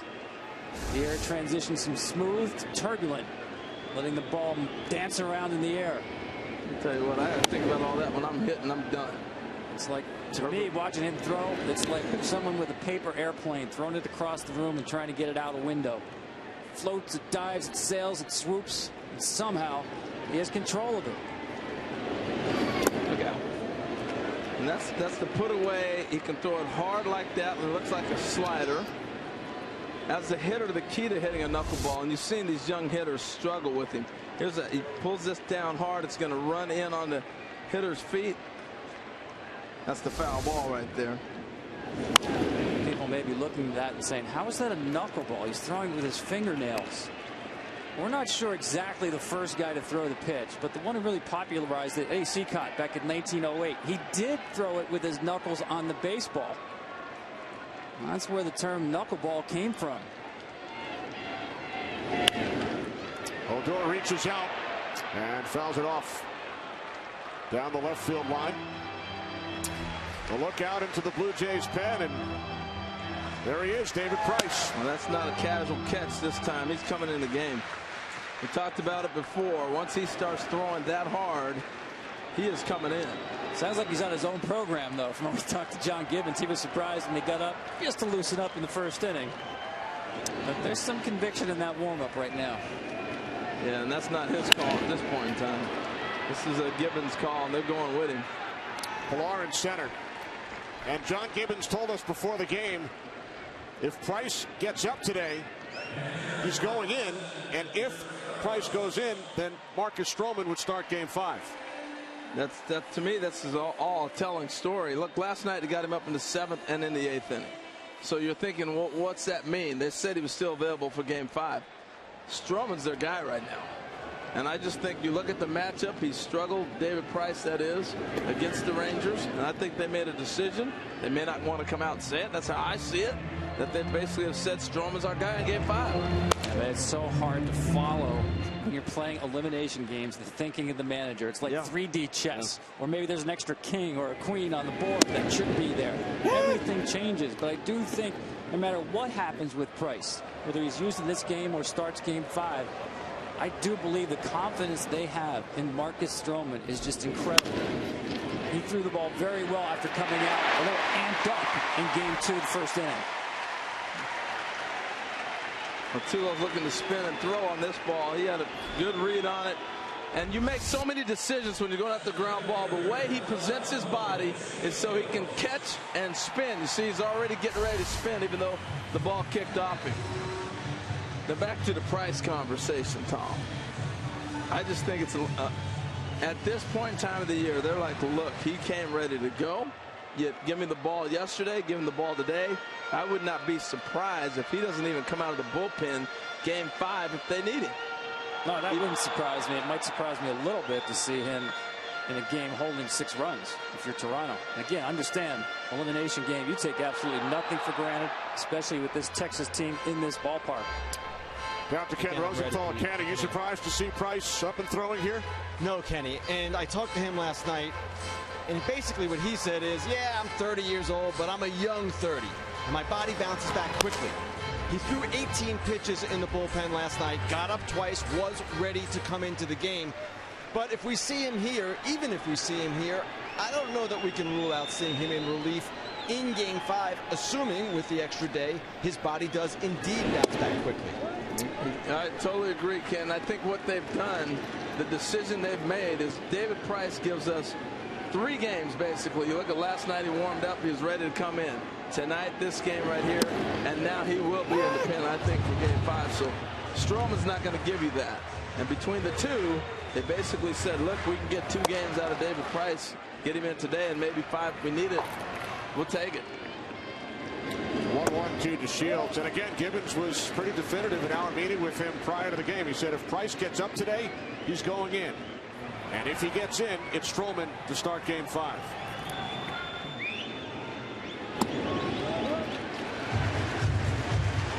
R.A. Dickey's throwing the ball pretty good, though. Done a nice job of keeping their hitters off balance. And you're back to the top of the order.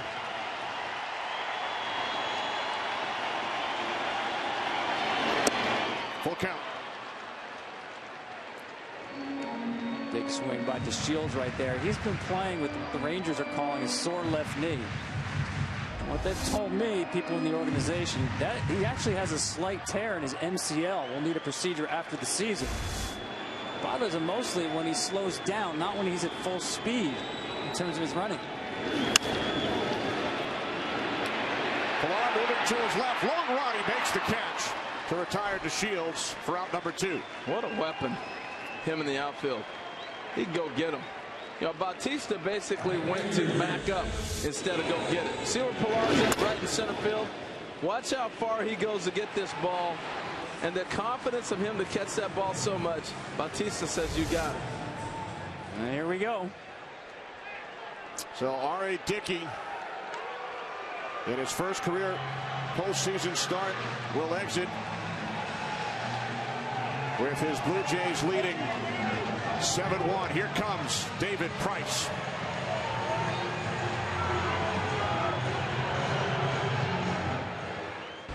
With the Tampa Bay Rays, but back in 2008, 5 appearances out of the bullpen. He closed out the ALCS against the Red Sox. That was his hello, my name is David Price moment, introducing himself by sending the Rays to the World Series. So R.A. Dickey cannot pick up the win. He goes 4 2/3 in his postseason debut. On the first pitch from Price, Chu flies out to Pilar in center field to end the inning. Smile as David Price heads to the Blue Jays dugout. 7-1 Toronto. With the Blue Jays leading the Rangers 7-1. Toronto scoring all 7 of their runs over the first 3 innings. 3 home runs for the Blue Jays. Here's Ross Ohlendorf, the veteran right-hander who pitched an inning and a third in last night's game for the Rangers. And to face Donaldson, Bautista, and Carlson.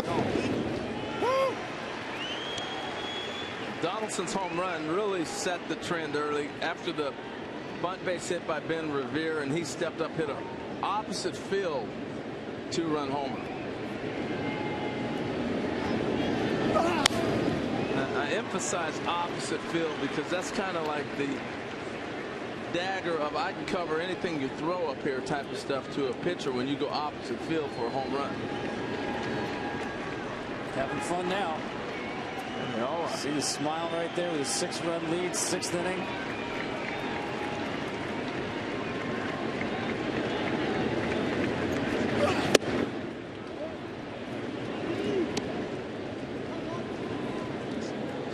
Rangers winning each of the first 2 games north of the border, 5-3 and 6-4. Blue Jays coming back with a 5-1 victory here in Arlington last night. This game is 7-1.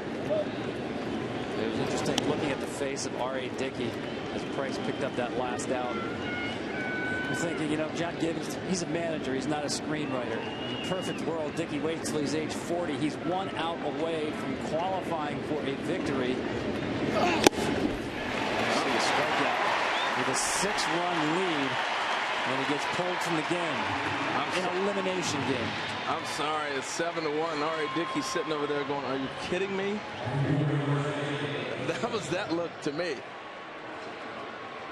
You're coming to get me now?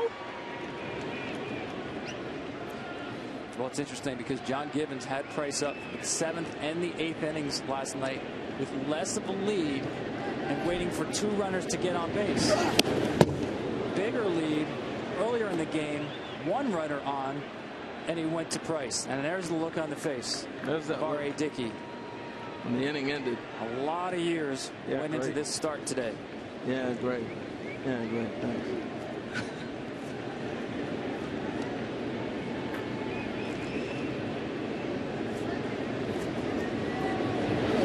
Both R.A. Dickey and David Price were born in the Nashville area.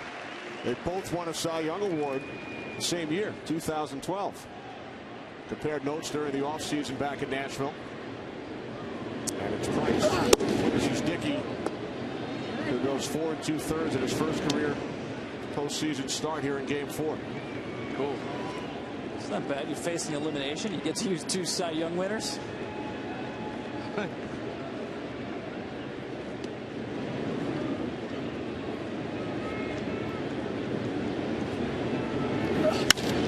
Bautista, right field. Chu takes a couple of steps in. 2 away.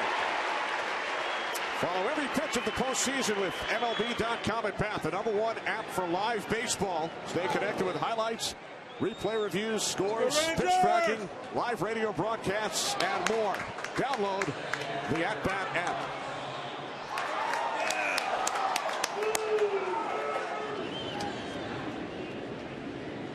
That's a spirited Rangers fan. Have you had what he was eating though? That dessert? The boomstick. That's not a dessert. That was the boomstick. That's a week's worth of meals in a box with handles on it. Anytime you order food at the ballpark and it comes with handles, I'd say it's a little excessive. Still tracking the game on the app. The food doesn't come with it, but it's a good app. Scores good. It's got the hat to match too.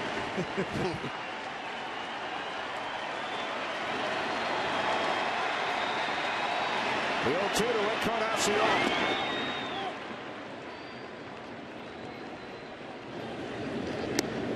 Ollendorf has been a weapon. He has really reinvented himself out of the bullpen. Throwing mid-90s. The windup is, I love it. It's taking us way back old school. Right center. A base hit for Encarnacion. It rolls to the wall. And at second with a stand-up double. His second hit of the day. Here's the windup. There's a nice piece of hitting, but I want to go back to the windup. Watch how this is so old. He takes the wingspan right here, and then watch the foot. He disengages, goes back, re-engage, step back again. Tom, I know you'd like to talk about how certain guys set on one side of the rubber to get an angle. He goes all over the place. Once, twice, 3 times he leaves the rubber and then goes back to it. That's pretty cool. Got to keep a little bit of the little kid in you playing ball.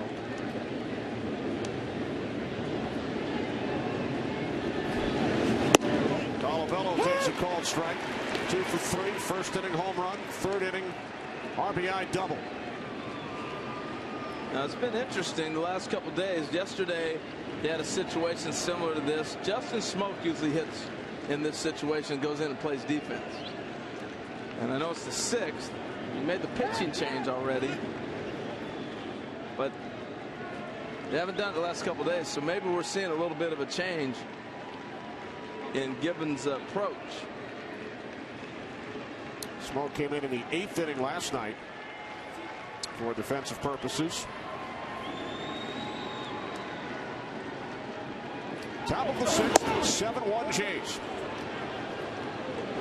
I think you're right. It's a little early to go to your defensive specialist, and Colabello looks very comfortable at the plate. He's seeing the ball extremely well.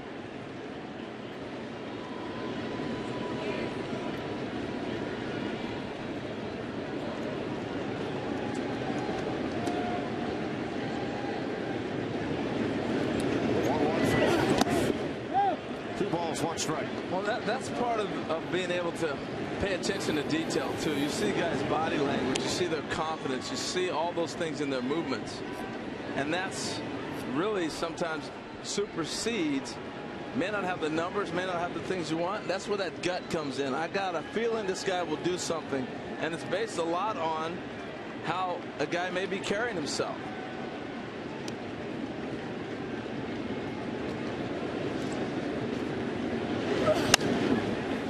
Good swing.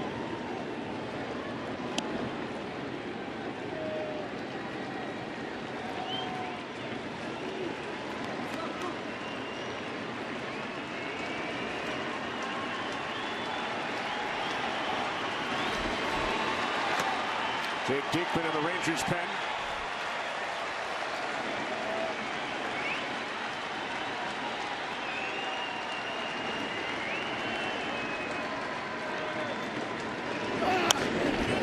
Another foul off to the right side. You talked about Colabello's journey to the big leagues. In January of 2012 was when he finally got an invite to the big leagues. The Minnesota Twins paid $1,000 for his rights out of the Can-Am League. And actually last year a team in Korea wanted to pay him $1 million. And he said, no, I want to stay and give the big leagues my best shot. Colabello got on strikes. Encarnacion stranded on second. Middle of the 6th at Arlington. Still 7-1 Jays.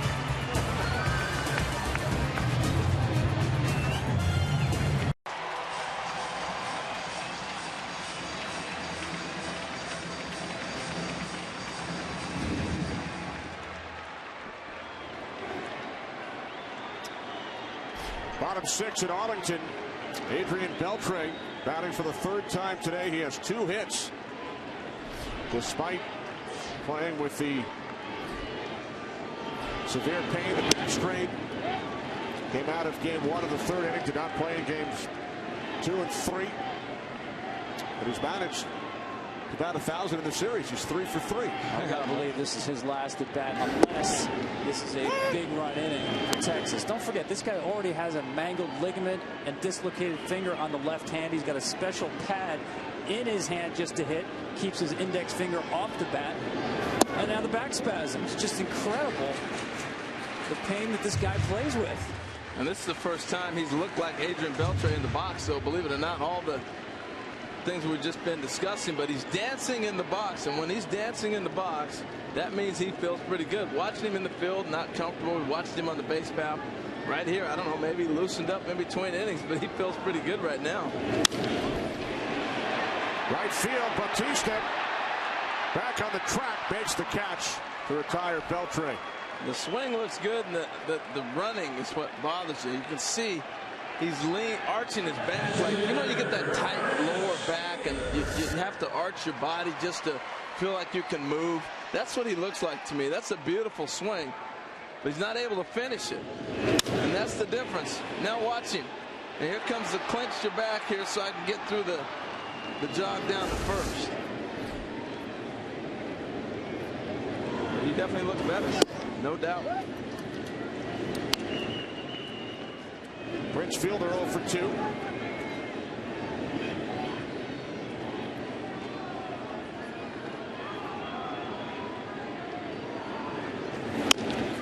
Bounce to the right side. Going swinging. 2 out. Well, a great day of MLB postseason action continues on TBS, just underway. Jake Arrieta and Michael Wacha. Tremendous pitching matchup. Game 3, Cubs and Cardinals. And that game will be followed on TBS by the Mets and the Dodgers. Game 3 from Citi Field. What a comeback by the Kansas City Royals. Earlier today, they trailed 6-2 in Houston, heading into the 8th inning. Yeah, that was survival mode. But you know what's funny? This game is so different. You think, okay, now they got the momentum. They're going to win this series. And there's no doubt that the cliche line is momentum's the next game pitcher. And that is so true. Really, it's a postseason of aces as well. Arrieta, to me, has cast the longest shadow over this postseason as the most dominating pitcher. I have to go back to Orel Hershiser in '88, Mike Scott in '86. Where you start thinking about his start if you're the opposing team the day before. You just know he's looming out there. And now we have a game where another ace is actually pitching middle relief for the Blue Jays, David Price. So we expect Marcus Stroman will be the Game 5 starter as per manager John Gibbons.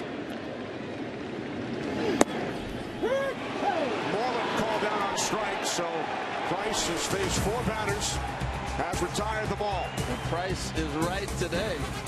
He's dealing. We head to the 7th.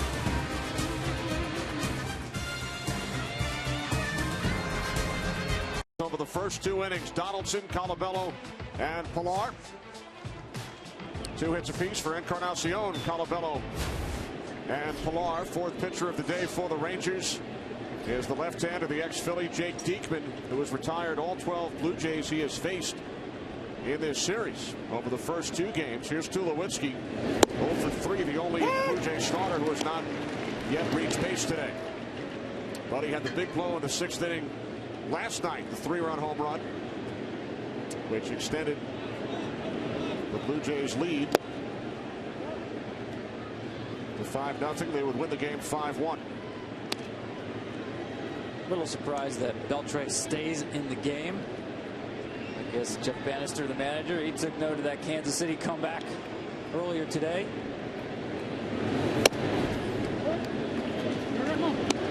Again, trusting a veteran player who's played with a lot of pain, got a lot of experience there. It's almost a basketball coach, leaving a guy on the floor with 1 more foul to foul out of the game. Confidence that he will play under control and not risk further injury. I'll tell you, I'm looking at all these little subtle changes in the game. It seems like every one of these guys, they take a swing, they hack, they foul back, they yell, "Oh!" Back in the day, you didn't scream when you took a big hack and just missed it on a pitcher. What did you do? I said, "Excuse me," because the next one's coming at your ear. Especially if Nolan Ryan was out there. Tulowitzki went around. 1 away.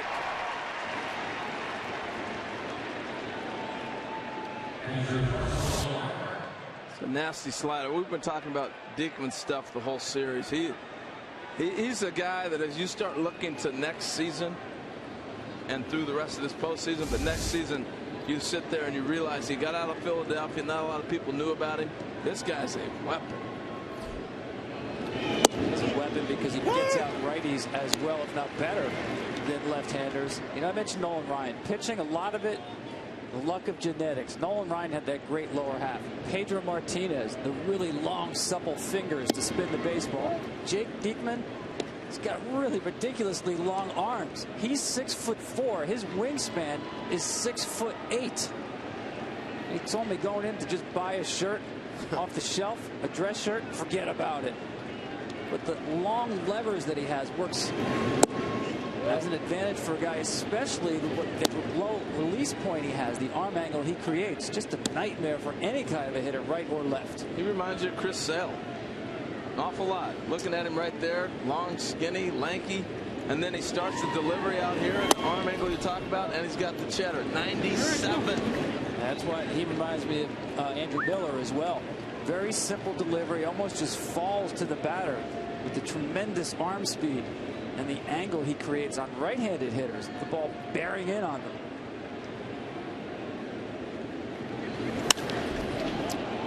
Martin into the right field corner, off the wall. Fielded by Chu. Martin in at second with a double. Tell you, they've made an adjustment, and Texas is going to have to adjust back. You can't live on the outside half the whole series against a certain team, particularly these guys. We talked about in game 1 the uniqueness of the Blue Jays hitters is they don't strike out a lot. They have power, but they're not the power guys you can just punch out all the time. So the adjustments we've seen them make, even in today's game, the home runs opposite field right here, Martin opposite field to the wall. those are the things that Texas is going to have to adjust to if we get to a Game 5. Yeah, you see that was a miss by Diekman. Target set up inside, left the ball out over the plate. 7th extra base hit of the game for the Blue Jays. They are not missing mistakes. No. But he's a guy, if there's any vulnerability for Diekman, his delivery does not tell you he's going to be able to pitch into right-handers. From where he comes at, that slider is going to be a backdoor slider. The fastball is going to be a fastball outside. Jim Lefevre, a guy I played with in Seattle for a number of years, he'd always say, pick up the lane that the pitcher pitches in. This guy's a one-lane pitcher into left-handers away from the right-hander. That's where he seems to be living right now, in that outside lane to a righty, inside lane to a left-hander. And that double off the bat of Martin, the first hit Diekman has allowed in this series. The Blue Jays had been 0 for 13 against Diekman prior to that at bat. Diekman coming over from the Phillies in late July at the deadline, along with Cole Hamels.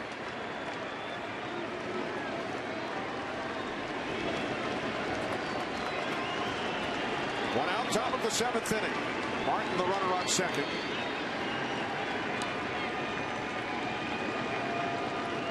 The 1-2 to Pilar, up the middle, base hit into center field. Martin around third, heading home. The throw is cut off. Blue Jays lead 8-1. Third run batted in of the game for Kevin Pilar.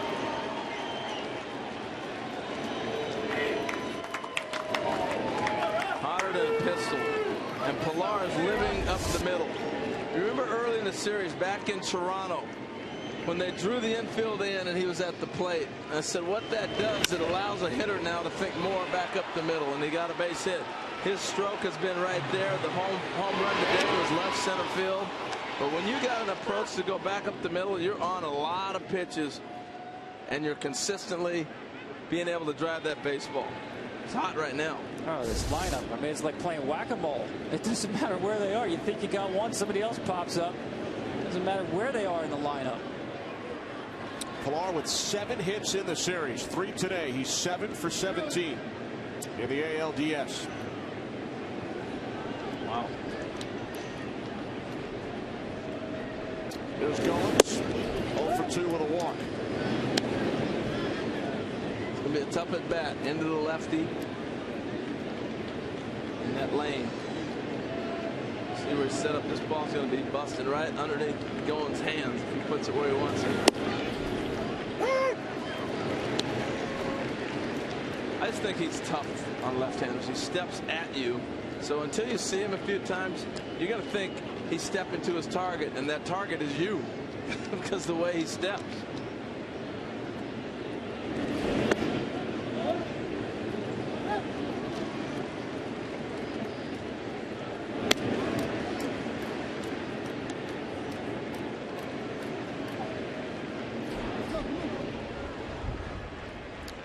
Keone Kela up in the Rangers pen. Texas starter Derek Holland unable to make it out of the 3rd inning.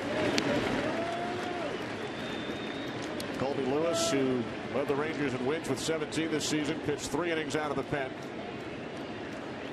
Then Russ Ohlendorf, now Jake Diekman. Throwing center front, Torinos. And out at second is Pilar. Still past the bag. We've watched this happen on this field. Remember, that's how the Angels had lost that game, sliding or won the game. Slide past the bag. He'll slide past the bag here too.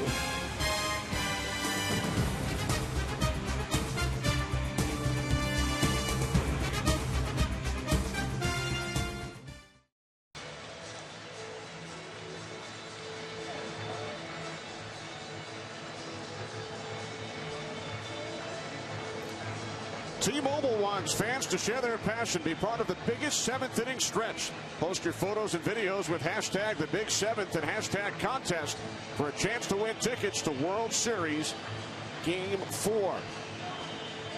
It's Game 4 of the American League Division Series. Blue Jays with an 8-1 lead.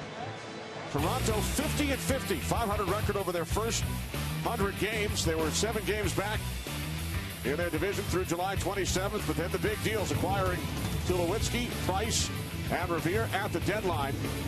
Since July 31st, second best record in baseball.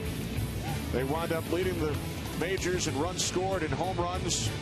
Win the division title, their first trip to the postseason since 1993. They lost the first 2 games of this series at home. But here in Arlington, a .323 batting average in games 3 and 4. 13 runs, 10 extra base hits, 4 home runs, including 3 in the early innings today. Well, this is the Blue Jays baseball, no question. Let's not forget the way that Gallardo and Hamels pitched them in game 1 is the blueprint for this team. They pitched to that blueprint exceedingly well. In these last 2 games, they just didn't have the command, talking about the Rangers pitchers, to keep this lineup in check. And when they left the ball over the plate, my goodness, anywhere in the lineup capable of doing damage.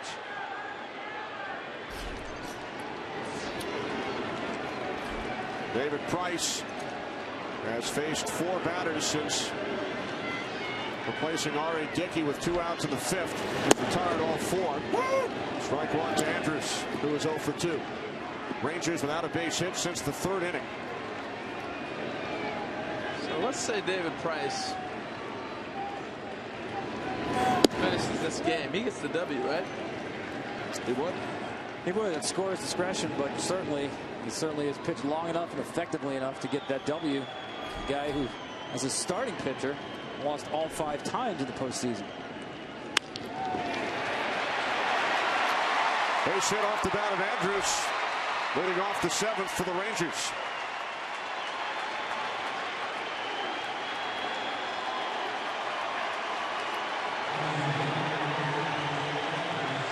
The Rangers get back in it with a big ball. There's a changeup from David Price. Elvis gets out, stays with it. Nice hand-eye coordination. But that's how the Rangers get back in it. You got to get a big ball to get you into that bullpen and force some action. I think I said Price had 5 losses as a start, actually 6, including that game 1 start. Mike Napoli, pinch hitting for Josh Hamilton. You got a number wrong, Tom? I ain't believing it. Mark down the date and time. I'm marking. I was trying to cut the guy a break. David Price, 0-6. Ouch. Whew, what is the date today? The 12th of October, 2015. I'm writing this in the book. I'll tell you what, though, he looks comfortable just dropped into the middle of the game, you know? Sure does. You know, the other night he said he was a little amped up, a little nervous. Looks like he's relaxed. And sometimes guys come out of a bullpen, you take them out, that natural pressure's off of you. You got a nice win, get your work in. And that's what it looks like here. Maybe he's able to regain that feel again. Sam Dyson in the Rangers pen. Leadoff man on for Texas for the first time today. Only their 3rd leadoff base hit in the series.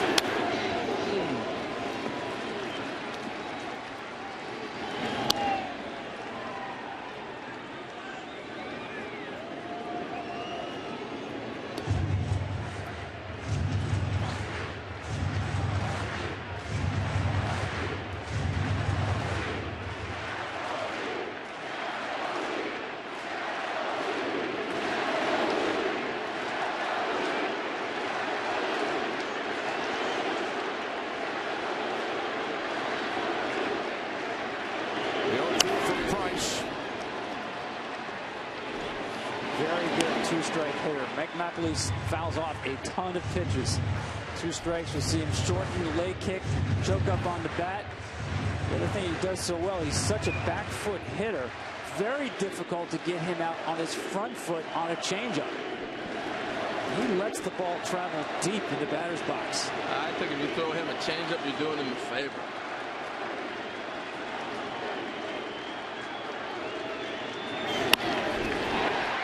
Double play ball. Blue Jays turn 2.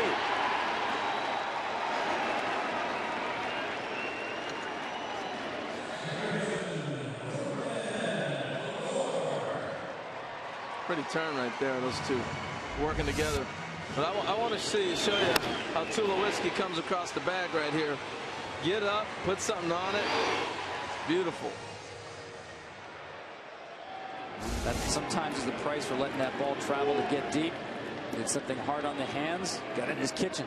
Well, that's why I said you're doing him a favor in the changeup when you got a guy throwing this hard that can get deep in when you got a 1-2 count. So 2-away, here's Odor, who was the big story for the Rangers over the first 2 games of this series.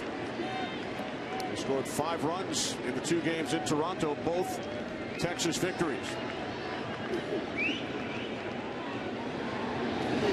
Yeah, the one thing that surprises me with Rougned Odor is where the defense plays him. It's almost shocking to me that they put this kind of shift on him, and I think that's something he's got to work on in the offseason. If he's able to hit that ball the other way, he's going to dominate this league. Yeah, he loves to hook the baseball. Even the ball away, he likes to hook. The place where he does not cover well is the pitch down and in. But Odor, I'm telling you, he's a guy who's 5'7", thinks he's 6'7". A lot of these Rangers use very big bats. It's a guy who uses a 35-inch bat, Odor. Napoli does, but Napoli's got a few more LBs on him than this guy right here. Odor just 21 years of age.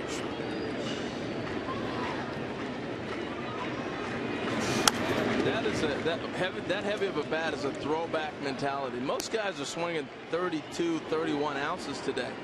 And really the philosophy and thought behind a heavier bat is if you can just touch it, the ball's going to jump. And that's the swing I'm talking about. That ball's away and he's trying to hook the baseball.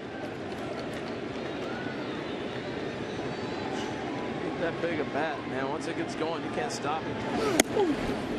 Odor hit 16 home runs this season despite spending a month in the minor leagues.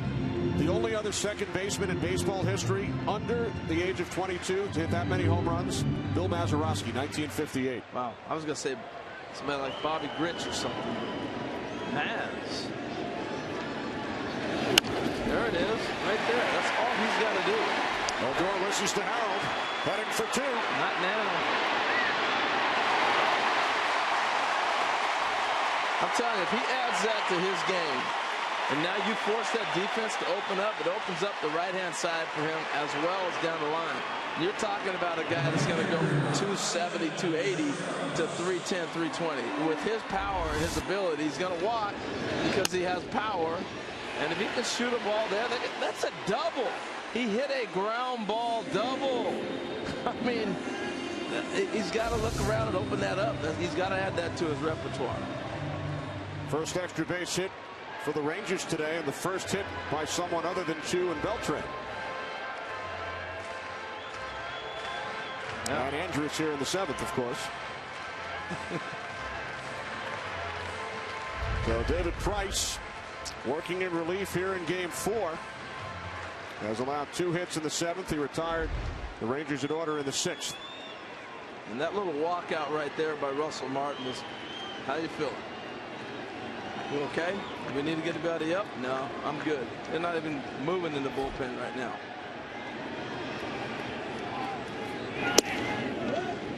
And I think it's interesting, Tom, with both managers being former catchers. And when you have Russell Martin be able to go out right there and come back and look at Gibby, he's good. That trust that both these guys have, because they've been catchers themselves, to have that eye and be able to have that conversation, that rapport between their catchers, it's huge. Well, I think there's no question. Bannister's still playing to win this game here in the 7th inning, even down 7. But even if you don't win the game, make David Price grind through this outing here. Try to take something away from what he can give Gibbons in a game 5 out of the bullpen.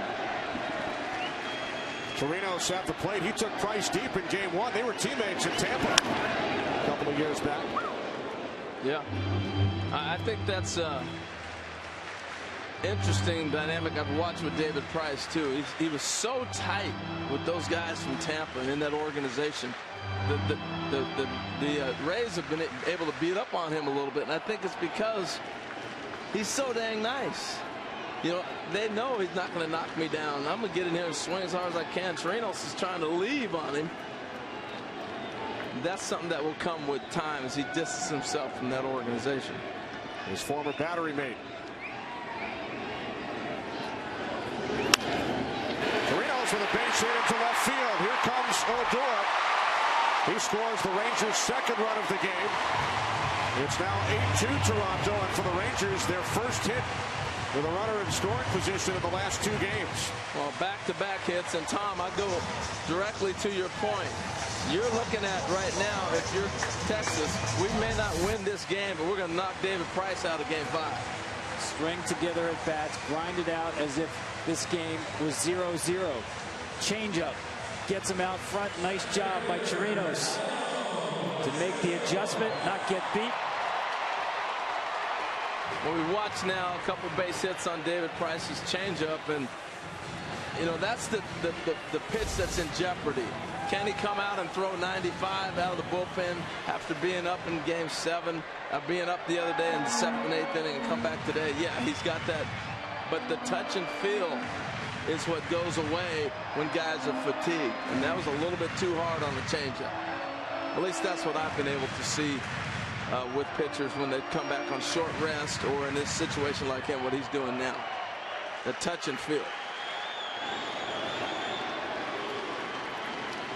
The Shields 0 for 3. 2 outs. Chirinos, the runner on first after driving in his 3rd run of the series.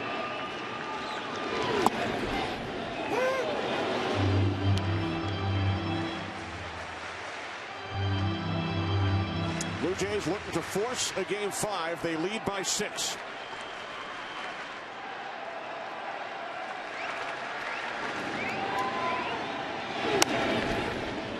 And one thing he's done a good job of, David Price, pounding the strike zone with the lead. Tom, I tell you what, this is what, Monday, and Game 5 is on Wednesday. If you're asking me, David Price is out of Game 5 now. You let him finish this one for you. He doesn't come back in 2 days. No way. I would try to tell that to David Price. You know, he's Game 5. He's going to say he's not available, and he does have a very resilient arm. Yeah, so you're saying not even out of the pen, Harold? Yeah, I'm saying not at all. And I look at it this way. The Blue Jays, if you're going to go ahead and win, I think it's one thing to be in a divisional series, whether you're the Rangers or the Blue Jays. Let me get this clear for fans on both sides. If you're going to win a World Series, and in Toronto's place, they're not winning the series unless David Price is able to pitch as a starter. Not just, I'm coming back 2 days, rest Game 5. Then that knocks him out of the next round. You got to be able to use your whole roster if you're going to win. Well, Price has gone 2 1/3 out of the pen in Game 4. We head to the 8th in Arlington. Sponsored by Budweiser. Make a plan to make it home. By Cricket Wireless, something to smile about. And by Mini, the 0 to 15 sales event is happening now. Ready for dinner, Harold? I'm looking at that, but I'm not ready for that. No? That'll tear you up right there. There's Will Venable, now in left field for the Rangers. And the 5th pitcher of the day for Texas is the right-hander Sam Dyson. He will face the top of the Blue Jays order here in the 8th. Revere leads off, then Donaldson, then Bautista. Toronto with an 8-2 lead. Kansas City forcing a Game 5 in the other ALDS. How about this, guys? The Royals, with that 4-run deficit heading into the 8th inning, the only franchise, as Revere shoots one into left center for a base hit, the only franchise in the postseason that has ever trailed by more than 4 runs heading into the 8th and then came back to win the game, the Blue Jays. They did it twice in 1992. They trailed the Phillies by 5 in Game 4 of the World Series, and they had also trailed the A's by 5 in Game 4 of the ALCS. Entering the 8th inning, came back to win both times, and the Royals with a 4-run deficit heading into the 8th today. So a historic comeback by the Royals. Only the Blue Jays have done it in the postseason. I was watching when we were up in Toronto, the playback of that Phillies game. Remember that 15-14, the 93 team, Blue Jays in Philadelphia? I remember that game. That was a long night. I'll tell you the thing I remember about that game. Revere goes. Throw from Torinos. And Revere is in with his second steal of the series.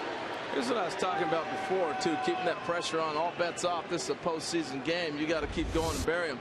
What's the difference with Revere? We saw last time he'll dive earlier and the slide. Now he's going to stick the slide and he stays on the bag. That's how Ricky Henderson used to slide. Ricky used to come in so hard that as a defender catching the ball, you thought he might blow your knees out. You see how he hit Odor right there? When Ricky would slide, you basically had to spread your legs and let him slide through your legs, or else he would knock your knees out from underneath you, and you walk away with a bruise. And they want to challenge this. This is the tough part. I was discussing this earlier with Joe Garagiola and with Randy Marsh, and we were talking about this, and hey, there's nothing the umpires can really do to change it. I know a lot of people are saying, hey, what about the spirit of the rule?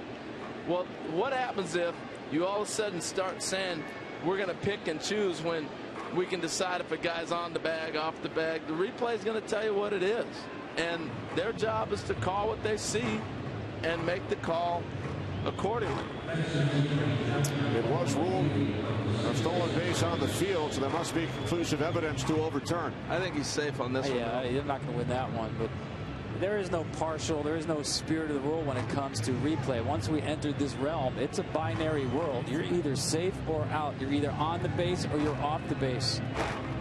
It takes any judgment away. Now the difference with Pilar and with Ben Revere's slide, Pilar was off to the side of the bag. Ben Revere went over the bag. So now that gives you more of an opportunity for your whole body to stick. Now the other thing you can do is start your slide earlier and maybe stop at the bag. But each dirt surface is different, and therefore when you hit and touch, you slide further. So Revere ruled safe at second. Remember, a review, one of the big storylines coming out of game 2, the 14-inning game won by the Rangers. So the call is confirmed. Donaldson at the plate. Donaldson, the 2-run homer back in the first inning. One of 3 home runs hit by the Blue Jays in the first 2 innings. Off Texas starter Derek Holland. You might, I don't know how they solve the sliding. You got to stick your slides. You just do. You guys are going to have to work on it and perfect it. The sliding in baseball has been terrible all season long, watching all the different teams. They've got to figure out that adjustment of how to become better sliders, and you got to practice it. Center field to Shields. 1 away. Well, Saturday, it's a full day of college football across the Fox networks, highlighted by West Virginia trying to contain the high-octane offense of the second-ranked Baylor Bears on Fox. Saturday on Fox, FS1, the Big Ten Network, and streaming live on Fox Sports Go. Well, it's flip a coin who's the best team in the country right now, but Baylor is very impressive. Ohio State up and down, inconsistent. They're going to stay up there because they won it last year, but it's going to be an interesting college season. And when they come out and pick when the committee comes out with their listing, I'm looking forward to seeing how they rank people. Big wins by a couple of the teams here in Texas over the weekend. So Kenny, I know I left you hanging going into my Wayback Machines in 1993. That game at Veterans Stadium, 16-13. During all that craziness, I remember a sign being held up by a fan in the stands that said, "We'll pitch middle relief for food." That's how hard it was to find anybody to pitch middle relief and get somebody out. And they took him up on his offer, right? Yeah. One of those boomsticks. Ground ball to the shortstop, Andrews. Bautista is retired.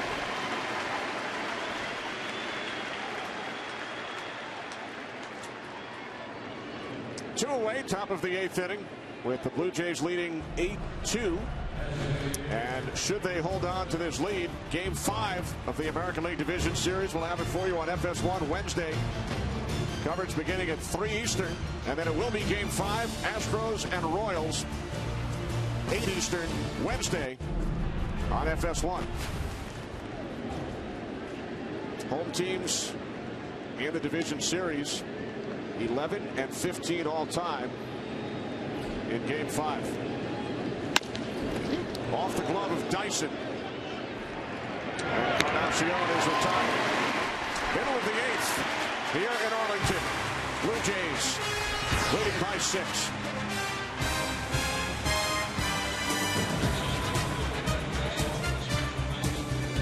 Celebrate with your favorite team at the MLB.com shop. 6-2 leading off for the Rangers here in the bottom of the 8th inning. With the Blue Jays out on top, 8-2. Justin Smoke in at first base, replacing Colabello for Toronto. As Price delivers. 1-1 on 2. R.A. Dickey, the Blue Jays starter, went 4 2/3, replaced by Price. Pitching into the 8th.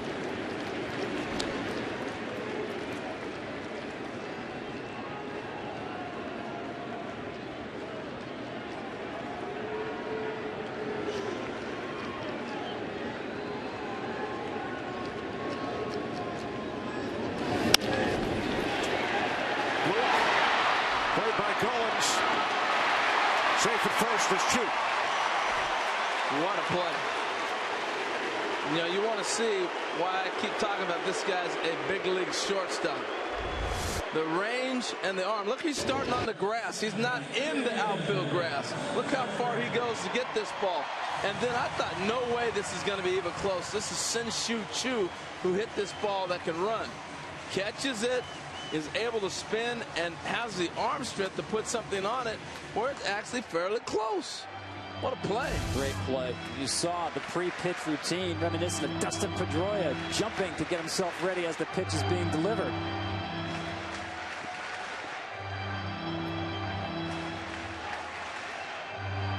This conversation right here is to waste a little time, maybe see if someone can get up in the bullpen and get loose and get ready.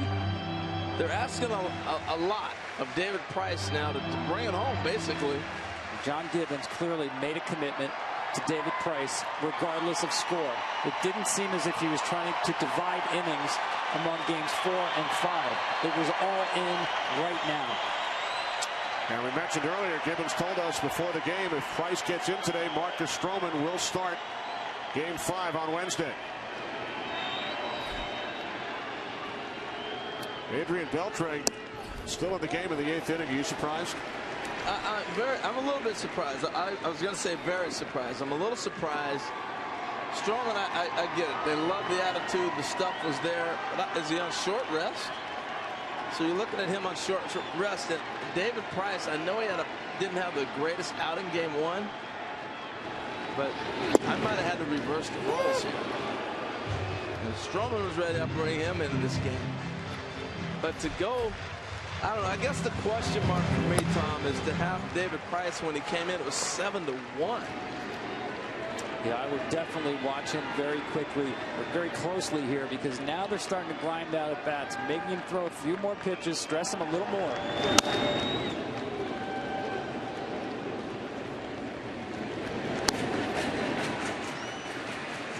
I'd watch the radar gun, and I'd watch his body motion, body language. Is he stressing? How's he feeling? This is more than just a bullpen day now. Once you get in and you're firing in the game situation, adrenaline's flowing, everything else. That's the wear and tear. Price does have a win in the postseason, but that came in relief back in 2008.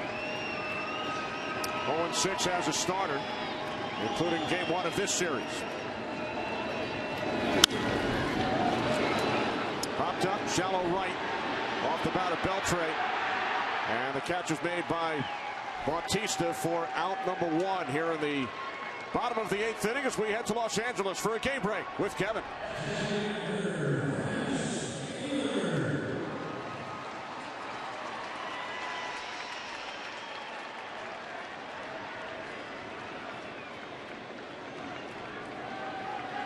All right, thanks, Kevin. It is game 3 with that series tied at 1.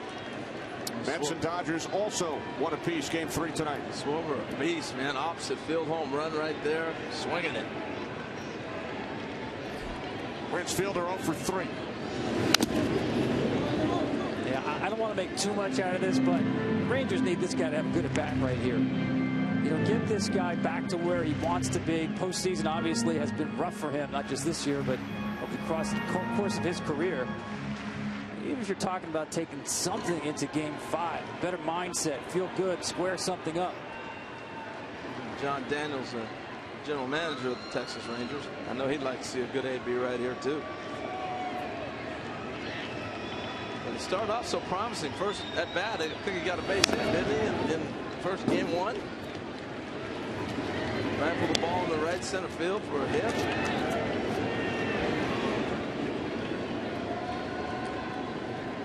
Nope. You guys are scouring back through your books. Hey, it was a hit in my book. First inning of Game 2. Game 2. Go. All right. It was one of those games. First AB got a hit. His only hit in the series. He's 1 for 15. And has gone 92 plate appearances in the postseason without driving in a run.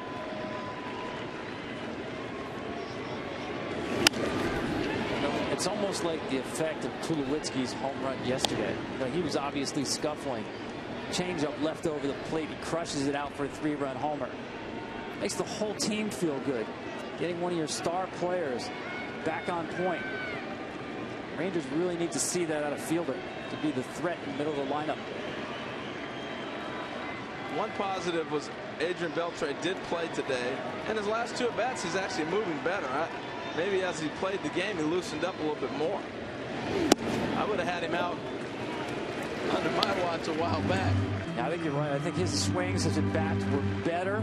His last 2 still really does not have the same finish getting his backside through the baseball, but looked a little more comfortable as he went along in this game.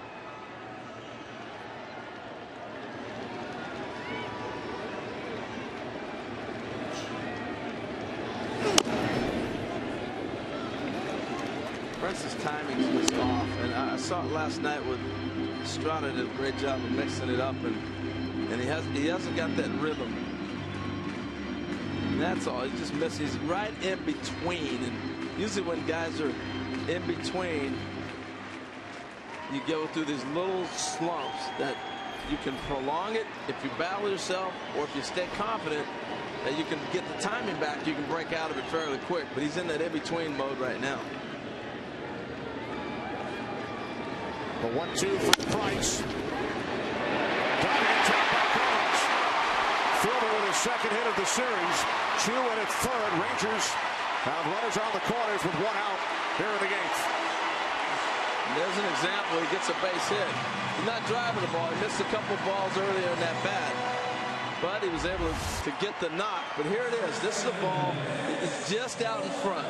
And he actually ends up hooking this and just found a hole. Yeah, listen, the dinner's going to taste a little bit better just with that base hit. Yeah, you know, did he barrel it up? No, but he grinded out that at-bat to get to a pitch. Grinding throughout that at-bat against a tough left-handed pitcher. That is something to build on. I think this might be David Price's last hitter right here. Aaron Sanchez and the Blue Jays pen. That hit by Fielder ended an 0 for 11 stretch.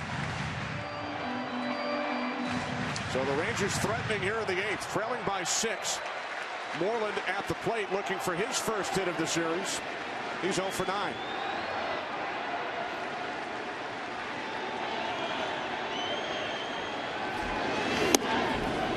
Let's not forget, guys, we had John Gibbons by design start a knuckleball pitcher and bring in a left-hander throwing upper 90s. Think about the difference in the timing. And I talked to Dave Magadan, the hitting coach, the Rangers, about that.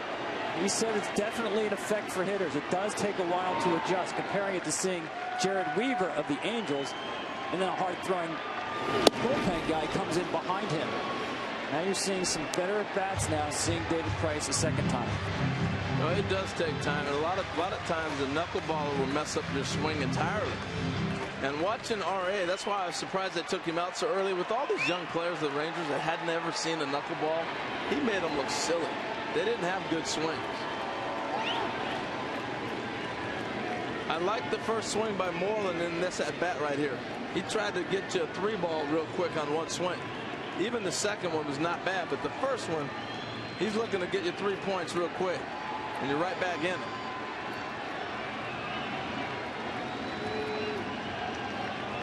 The 0-2 from Price. Bounce to the right side. Goins gets the out at first. Coming home is Chu. It's now a 5-run game. And you're playing outs right now if you're the Blue Jays. Their infielders were back, not double play depth, they're even deeper, because all you're doing is playing outs at a time. And that's why Goins not gambling to go to second base, to cut off the lead runner or anything like that. You're playing outs and trying to win this game.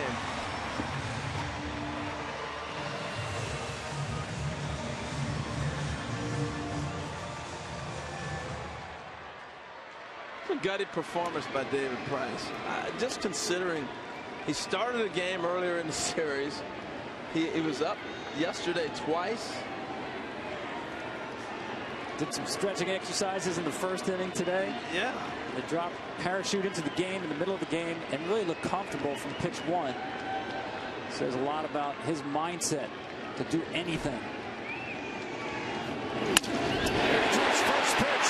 Base hit center field. Fielder comes home. Throw is cut off.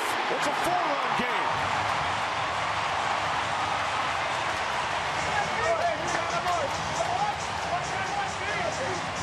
I really thought after the Moreland at bat, that was it for David Price. With Sanchez hot, ready to go, and you got the right-hander coming up. And Andrus, who got the big hit right there. Well, he's been swinging first pitch the entire series. And gets on top of this heater. Looks like he broke his back. Sure did.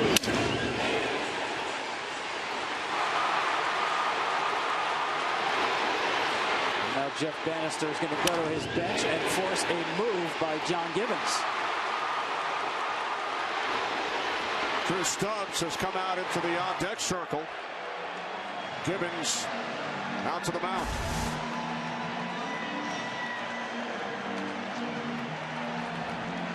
So that will be all for David Price,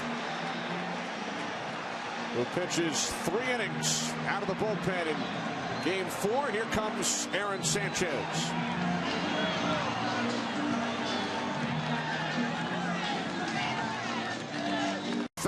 First in the postseason since 2008. Jeff Bannister sent Drew Stubbs out into the on-deck circle, so John Gibbons goes to the bullpen. Aaron Sanchez, who has pitched in every game of this series, has allowed only 1 hit in 3 2/3 innings. Tough matchup here for Stubbs. He does have home run power, but swing and miss guy against the nasty power fastball of Aaron Sanchez. And we saw that fastball last night. It was electric.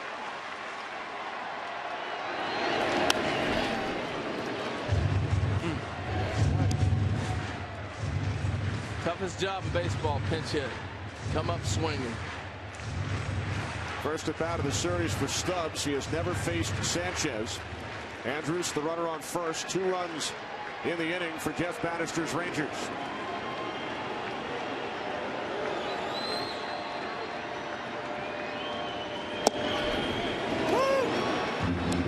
And this is why the Toronto Blue Jays kept running. You saw Revere steal the bag. You watched Pilar get thrown out still because he slid past the base. But this ballpark plays like a home run park. It is very conducive to scoring a lot of runs. The 0-2 from Sanchez. Stubbs did not go around, says Dale Scott. Oh, this is big league hardball, postseason style. Don't worry about feelings on the other side of the field. Odor on deck. 8-4 Blue Jays. They led 8-1. And Stubbs is down on strikes to end the inning. Rangers score 2. Price in line for the win. We head to the 9th.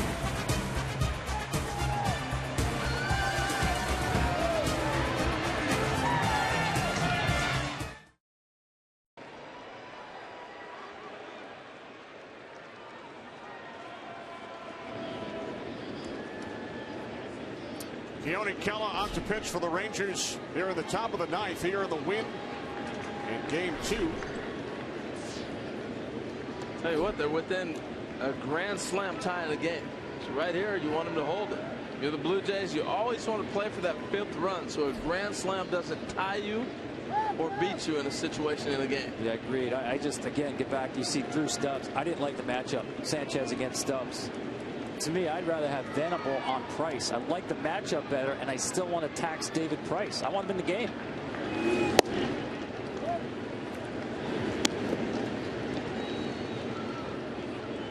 Yeah, no, I'm following what you're saying. And I still think with 50 pitches, really not that stressful, he will be available for game 5. Now, how effective, how far he can go, we won't know. We'll have spikes on first inning if we get to game 5. Yeah, you're probably right. I mean, the only thing that brings into question for me is he threw yesterday twice. But watching Marcus Stroman get up and wing the ball all over the place like he's getting ready to come in, who knows what these guys are used to doing on a daily basis throwing.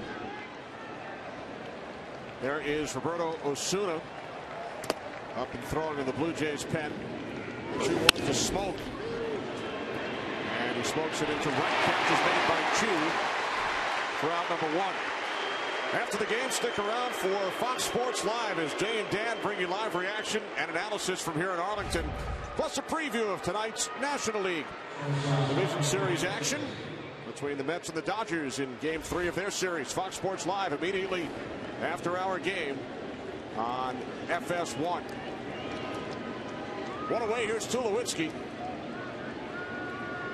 0 for 4 today after hitting the 3-run home run in the 6th. Yesterday. Well, you make a good point about not just the 50 pitches today, but the work yesterday in the bullpen. Now, 2 different views of that work. Blue Jays saying, no big deal. He just threw about 18 pitches. Interestingly, Jeff Bannister telling us he had his eye on every pitch David Price threw in the bullpen yesterday. And he said, don't misunderstand. He was getting hot in both the 7th and the 8th innings. And Bannister's vantage point is directly to that bullpen, and he's looking to see how he's going to manage against David Price. So I kind of have a feeling that he was looking a little bit closer maybe than everybody else. He doesn't miss much. John Gibbons, as we mentioned, telling us that if Price came into the game today, Stroman would start game 5. What a story. Not many thought Stroman would return this season following a torn ACL and reconstructive knee surgery. While he was rehabbing, he went back to Duke University, earned his degree in sociology. Real cool. 4-0 following his return. And he was outstanding in game 2 of this series. Well, Tulowitzki draws a 1-out walk. Yeah, and the interesting thing about it is before the postseason was going to start, after the Blue Jays had wrapped it up, the question was, who's going to be the number 2 guy? Is Stroman even going to be the number 2 man? Right? That was the discussion. Guess what? He's the number 1 man now with Price pitching in relief tonight. One of the nastiest 2-seamers in all of baseball, Marcus Stroman. I love his moxie, his attitude, how he carries himself out there, and just when he gets it going, he knows he's got it going. A little flair to him. I like that. Andrews will do it. Over the first, high throw, double play, 6-4-3. We head to the bottom of the 9th. Odor, Chirinos, DeShields due up for the Rangers.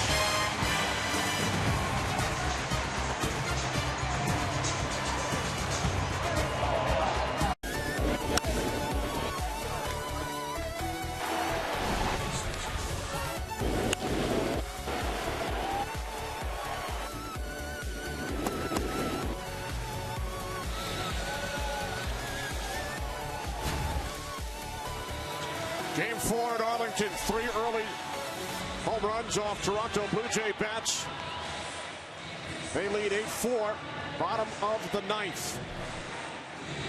As the Blue Jays look to send the series back north of the border. No team in the postseason has ever erased a 4-run deficit in the 9th. Well, 40-year-old R.A. Dickey started the game. The oldest pitcher to make his postseason debut as a starter. And now the youngest player in Major League Baseball will try and close it out. The only major leaguer born, Harold and Tom, in 1995, Roberto Osuna. Born the year before R.A. Dickey was drafted. Amazing. What I love about Osuna, you can't tell how old he is when he's out there on the mound. Very calm, such a young guy, entrusted with getting the biggest outs of a season. Well, I've always said I'd rather have talent than experience. And he's very talented. Look at these two. This is a battle of the Titans in years to come. Odor, just barely 21 years old, and Osuna, 20. So a combined age of 41. Dickey will turn 41 later this month. Look at you.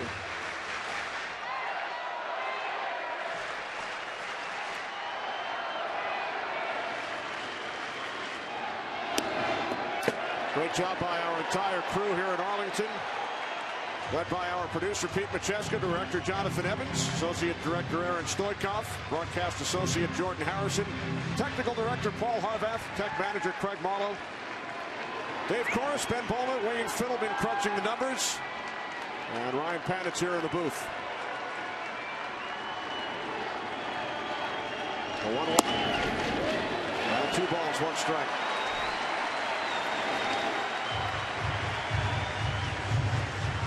Great take there by Odor, trying to find any way to get on base. Very aggressive hitter. Not in this circumstance. Look at how the defense has changed. Remember, they're playing him all shift. He gets that one hit the other way. Look how it's changed and opened up the offense for him. As you described it, a ground ball double. Left field again off the bat of Odor, but it's a fly ball into the glove of Revere for out number 1. Bank of America. Play of the game. First inning. 2-run shot. Josh Donaldson, second batter of the game. And then later in the inning, Chris Colabello. And in the second, Kevin Pillar. Into the glove of David Price in the Blue Jays pen. Our Bank of America plays of the game. Here's Torino, strove to run his last time up.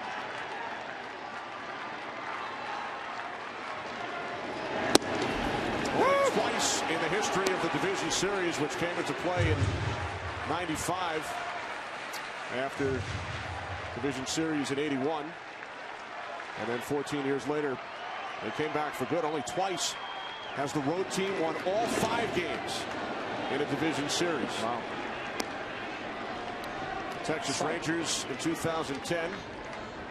And the San Francisco Giants in 2012. So the team winning all 5. A shot of Donaldson there. Usually you talk about the outfields as the sun field. He's probably thinking right now, don't hit to me. Does not have the sunglasses.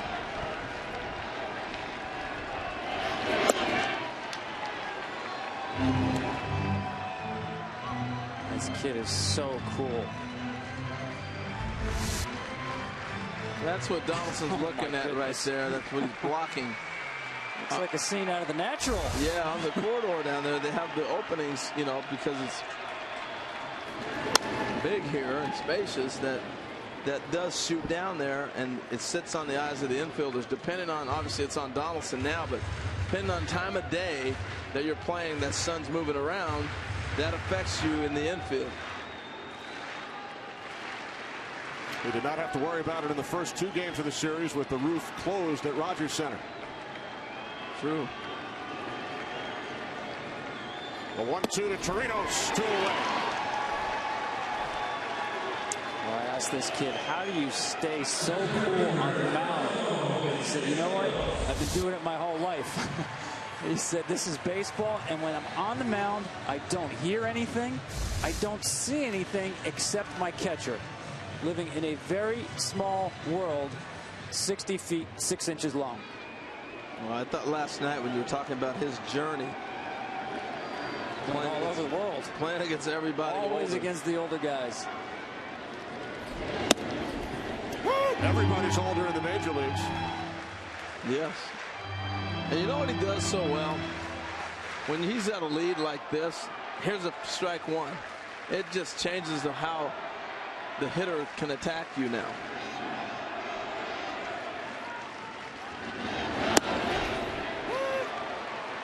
free and easy, just easy releasing gas. Boom, popping on you. The Blue Jays 1 strike away from evening this series at 2.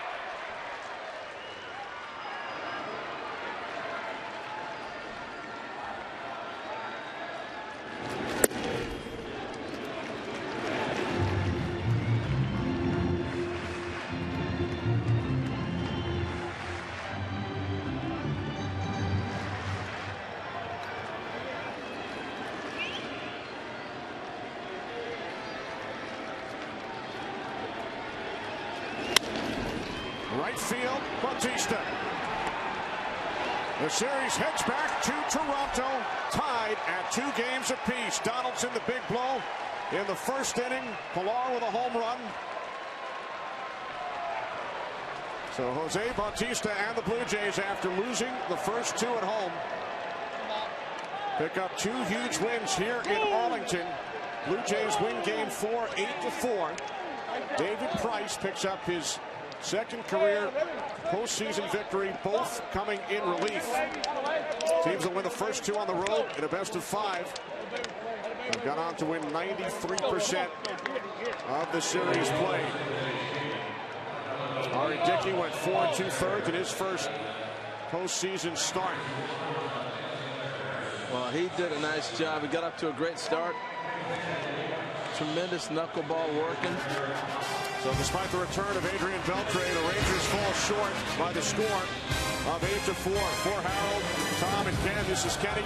We'll return to Arlington in just a moment for more post-game coverage. But right now it's time for Fox Sports Live. We send it to Jay and Dan in our Los Angeles studio. Guys.